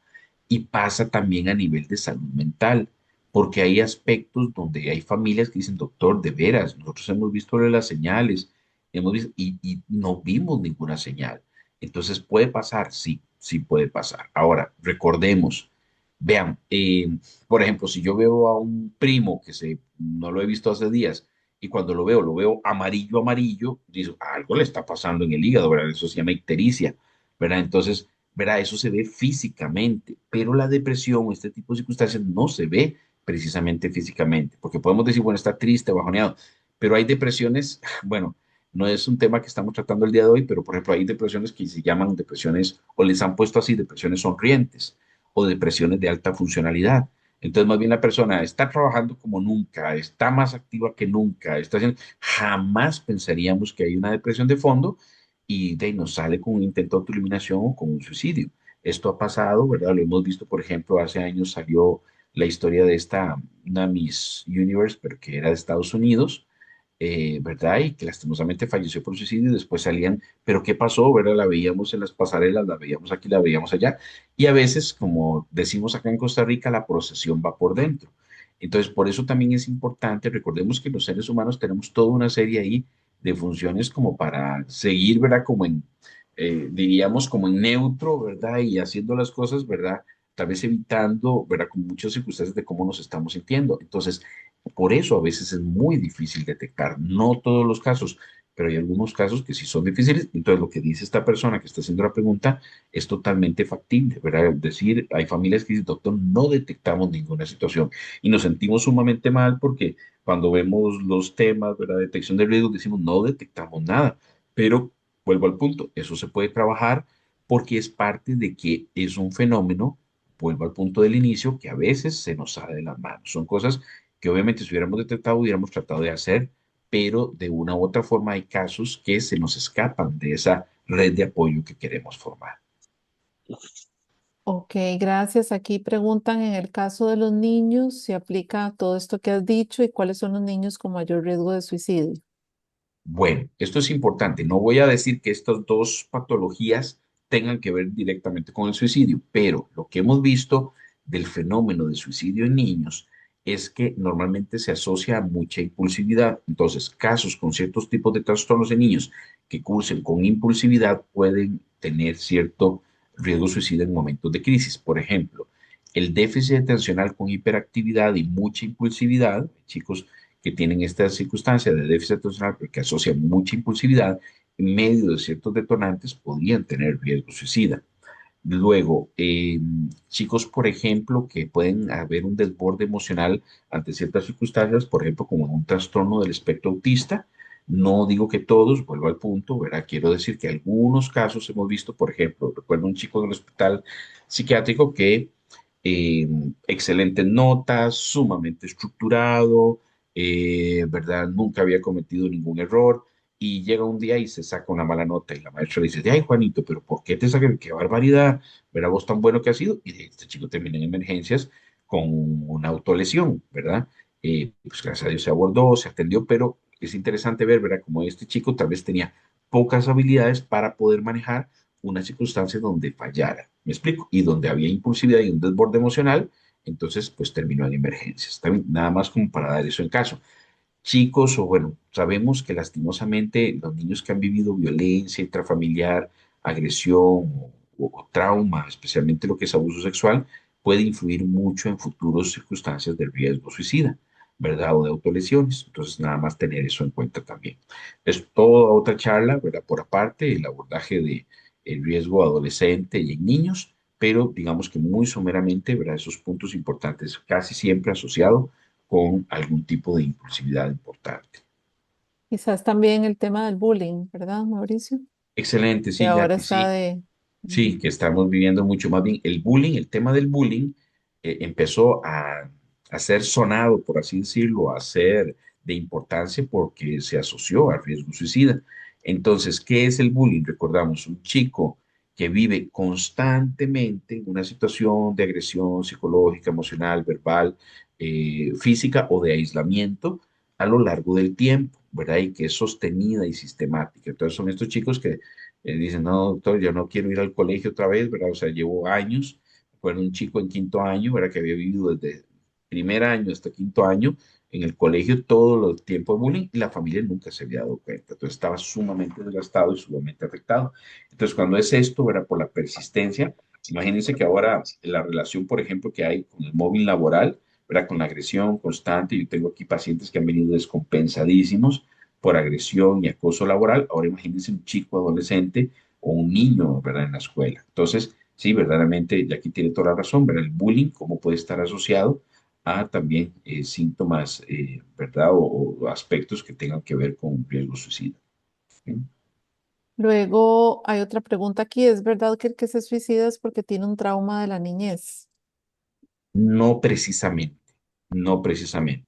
Que un trauma en la niñez haya afectado a nivel cerebral, involucre una disregulación emocional. Digamos, ¿qué pasa con lo del trauma? El trauma a temprana edad cambia nuestro cerebro, ¿ok?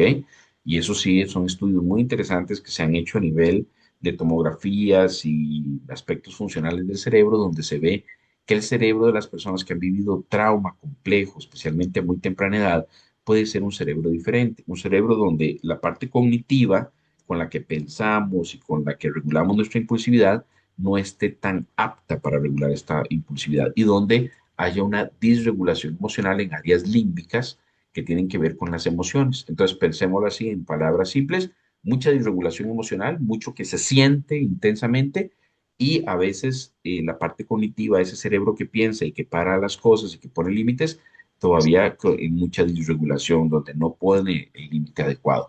Entonces, cuando hay trauma a temprana edad, en muchas ocasiones en la adolescencia se denota, ¿verdad? Este desborde emocional y un aumento del riesgo suicida. A veces lo podemos ver mucho en el aumento de adolescentes, especialmente mujeres, con intentos de autoeliminación, donde normalmente tenemos que pensar y detectar si hay algún tipo de trauma especialmente que se haya dado en la niñez, ¿ok? Pero no implica que todos los suicidios tengan que ver con trauma en la niñez. Por ejemplo, vean la importancia, obviamente no estamos tratando este tema y es parte de la capacitación que se le da a los profesionales. Podemos hablar de suicidio en diferentes ámbitos. Un adulto mayor que vive solo en el hogar de ancianos, que ya la familia no lo visita por diferentes circunstancias que pasaron a nivel de problemática familiar, porque tal vez este adulto mayor, ya la familia, pues ya no lo consideraba parte de la familia por todos los problemas que se habían vivenciado y que lastimosamente fallece por suicidio. Bueno, ¿verdad? Esto es un caso específico. Esta chica adolescente que vive trauma, que pasa un riesgo suicida, o este joven que lastimosamente empieza a usar drogas, se desata una crisis psicótica con alucinaciones y lastimosamente, ¿verdad? En algún momento puede hacer un intento de autoeliminación. Entonces son diferentes tipos de casos, diferentes tipos de patologías, pero todos pueden tener algún tipo de riesgo suicida. ¿Me explico? Entonces vuelvo al punto de el fenómeno que puede ser muy diferente en cada persona. Entonces no podemos encasillar que, mira, persona que pasó esto es que vivió esto específicamente, no precisamente. Ujú. Creo que bueno, recordar que es un fenómeno multicausal, ¿verdad? Que nadie se Claro, quita la vida por un tema en particular. Entonces, incluso aquellos que han tenido pues traumas de infancia no necesariamente van a tener una crisis de riesgo suicida. exacto. Luego viene aquí otra pregunta: ¿cómo puedo yo hablar de este tema con mi hija? Ya que mi miedo es ese tema sobre su padre.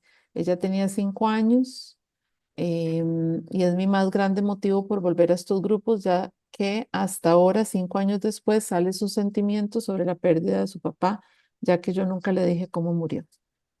Bien, es muy importante y para eso sirven estos grupos, porque no tenemos que saberlo todo, ¿verdad? No tenemos que saber, y bueno, ¿y cómo le voy a decir que si se lo digo y si esto influye negativamente? Pueden ser miedos muy normales que tengamos cualquier familiar o cualquier papá o cualquier mamá con respecto a un tema tan importante. Eh, Me recuerda un profesor de terapia que nos decía que desde la psicología siempre vamos a tratar de buscar la verdad, ¿verdad? Y a veces la verdad puede ser implícita o la verdad, ¿verdad? En muchas ocasiones decimos, es que le ocultamos toda la información a este chico y ya adolescente salió la información por algún lado, ¿verdad? Y se dio cuenta de tal forma, o el chico nos dijo, ay mamá, es que yo siempre lo supe, ¿verdad? O siempre, claro, me lo dijeron hace años y uno como papá ni siquiera sabía. Entonces, ¿qué significa esto? Que siempre es importante hablar desde la verdad. Ahora, sí podemos decir, no sé cómo decirlo, doctor, no sé cómo acercarme a ella con este Mm. tema. Ok, entonces busquemos ayuda terapéutica y a través de un buen apoyo terapéutico podemos tanto trabajarlo nosotros mismos, nuestros miedos, nuestras angustias de cómo decírselo a ese niño, a esa niña, y también podemos buscar ese apoyo terapéutico apropiado para que nos acompañen a poder decirle a ese chico o a esa chica y que estemos atentos de que si hubiera alguna disregulación o alguna afectación, pudiéramos atenderlo en un espacio seguro, en un espacio de apoyo. Lo que quiero decir con esto es que lastimosamente cuando tratamos de ocultar cosas y todo esto, obviamente no se hace por maldad, se hace por querer proteger, pero al final puede ser contraproducente. Entonces la recomendación es desde la verdad, pero podemos buscar ayuda para poder abordarlo adecuadamente. Jackie, vos sabes muchísimo de eso, no sé más bien si quieres aportar algo. Sí, ya iba a meter la cuchara.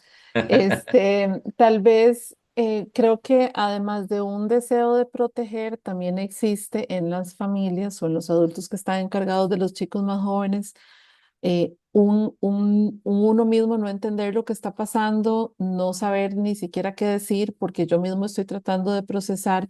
Y también existe mucho temor de que si hablo con los menores sobre suicidio, entonces eso se convierta en una posibilidad para ellos.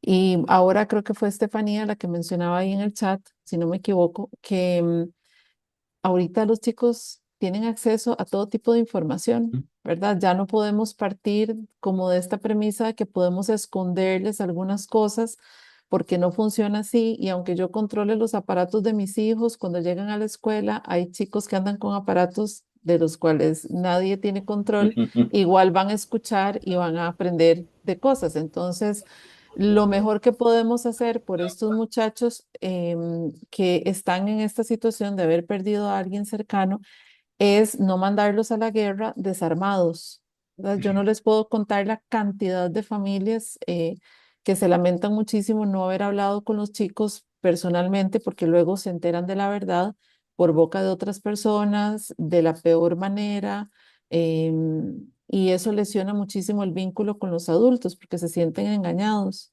Recuerden que tienen derecho a conocer la verdad. Existe la forma correcta de hablar con ellos, por supuesto, y eso es tema de otra charla, pero es importante decirles porque además estaríamos desperdiciando una oportunidad de oro para hablar sobre salud mental, que es finalmente como el viraje que tendríamos que darle a esa conversación, ¿verdad? Entonces, si han pasado 5 años y no hemos hablado con la verdad sobre cómo falleció, nunca es tarde para rectificar y explicar, ¿verdad? Que no lo habíamos hecho antes porque nosotros mismos estábamos tratando de entender, porque no sabíamos que era importante que supieran, hablar con la verdad, hablarles con la verdad.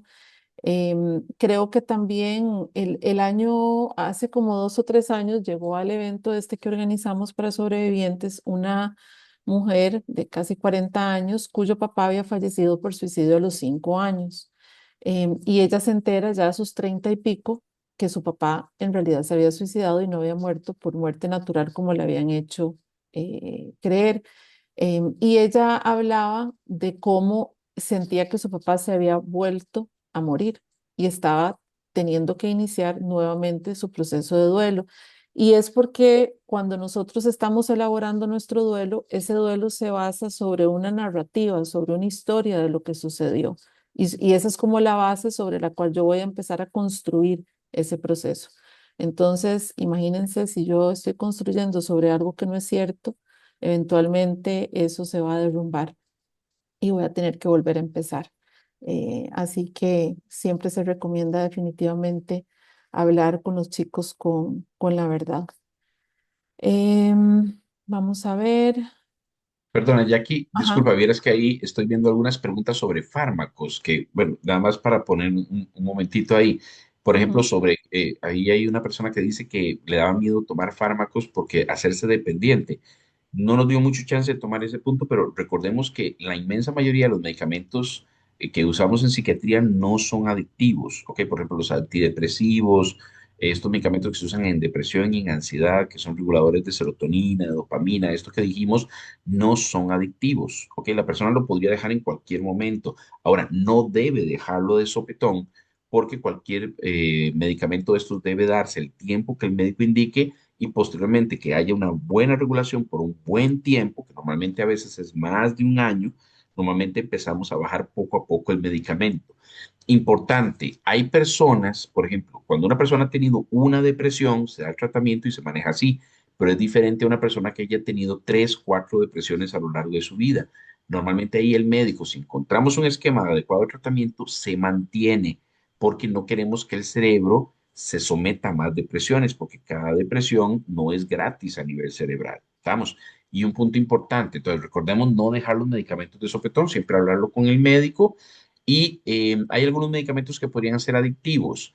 Por ejemplo, estos benzodiazepinas, ansiolid, clonazepam, tafil, son medicamentos que usamos mucho a veces para regular la ansiedad. Se utilizan un tiempo, bajo el tiempo adecuado, no debe dar problemas de adicción, pero el médico normalmente los usa un tiempo y después los va bajando poco a poco hasta quitarlos, ¿ok? Entonces, entender que se pueden utilizar adecuadamente. Pero la inmensa mayoría de los medicamentos no tienen que producir ningún tipo de adicción ni tienen que cambiar la personalidad de la persona que lo tome. Más bien, ¿verdad? Un punto importante a veces nos dicen los pacientes, doctor, es que yo quiero ya dejar los medicamentos porque no quiero ser paciente psiquiátrico, ¿verdad? Entonces, a veces hablamos con la gente, pero yo les digo siempre, mira, ¿quién es más vos? El que vino la primera cita, ¿verdad? Y le enseño, ¿verdad? Los síntomas y el test que hicimos, o el de ahora. Ah, no, yo, doctor, yo soy más ahora, yo soy ahora, el que está ahora. Bien. Entonces, eso es porque la medicación, la terapia, el esfuerzo que vos hiciste ha hecho que estés en este momento. Y si el medicamento ha beneficiado para eso, pues de ahí es porque ha hecho una función. Ahora, ¿vamos a tener que tomarlo toda la vida? No precisamente, pero tenemos que tomar el tiempo adecuado para que el cerebro se regule, esté bien, arranque, por así decir, solito, y podamos ir después bajando los medicamentos. Aunque esto en algunas personas, como les digo, se da tratamiento de mantenimiento y hay ciertos tipos de trastornos como la esquizofrenia, el trastorno bipolar y otros, es verdad que normalmente requieren medicamento ya por toda la vida por su tipo de trastorno. Pero bueno, eso es otra historia, pero no son la mayoría de los casos. ¿Ok? gracias. Tal vez ahí para hacer la traducción de tico a español, que Mauricio dijo de sopetón varias veces. De sopetón quiere decir de golpe, o sea, de un día Exacto. para otro. Bueno, otra pregunta, ¿qué pasa cuando uno trata de sanar, pero son los demás familiares que no sueltan y son los que se hacen esa pregunta de que quieren explicaciones del por qué? Qué difícil, ¿verdad? Porque bueno, que ustedes estén acá el día de hoy no es casualidad. Y yo sé que esto es como cuando uno va a misa y dice, uy, el padre está dando un tan buen sermón que debería haber venido la tía y el tío y todo el mundo, ¿verdad?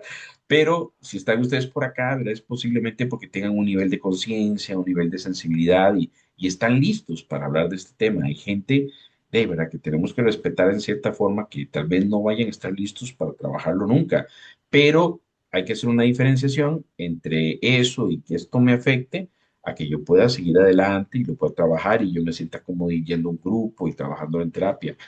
Siempre a veces pasa, ¿verdad? Que tal vez llegan doctores que vieras que estamos todos afectados, pero la persona que estamos afectada no quiere venir, dice que no, que nunca. Entonces siempre decimos, bueno, vengan ustedes, hablamos porque recordemos que la familia es un sistema. Yo siempre les digo que es como un relojito suizo que abriéramos por atrás y veríamos un montón de tuerquitas que influyen unas en otras. Entonces, si una tuerquita está parada, pues afecta la movilidad de las demás, pero si una se empieza a mover, afecta positivamente el movimiento de las demás. Entonces ustedes son, piénsenlo así, estas tuerquitas que se están moviendo y que de una u otra forma, a veces sin hablar, están beneficiando a los demás. Ahora, lo que necesitamos, acuérdense, no es cargar a todo el mundo. Ahora decía también un mensajito por acá de alguien que se sentía así como que yo cargo a todos, ¿verdad? No es la idea, sino que podamos poner responsabilidad en cada uno.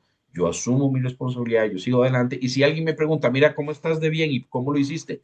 Bueno, mira, a mí me sirvió esto, esto y esto y esto, ¿verdad? Y ampliar la mente y ver que esto, la salud mental es una necesidad, que se puede cuidar también así como la salud física. Háblenlo y si la persona quiere ir por ese camino y mejorar, pues maravilloso. Si no, tal vez no sea su momento todavía, ¿verdad? Es difícil, pero todos tenemos estas circunstancias, ¿verdad? Entre familiares y todo, donde uno dice, mira, no, todavía esta persona no, ¿verdad?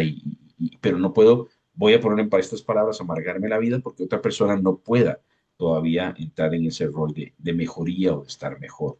¿Ok? Ujú.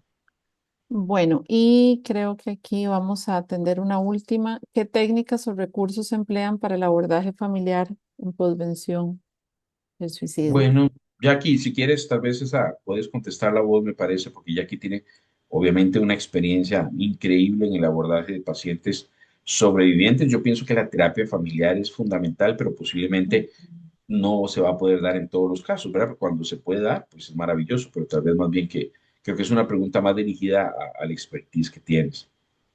Bueno, yo les diría tal vez que todo depende, ¿verdad? En general, podríamos decir, y yo he encontrado muchísimas personas que con un grupo de duelo logran ir saliendo a flote.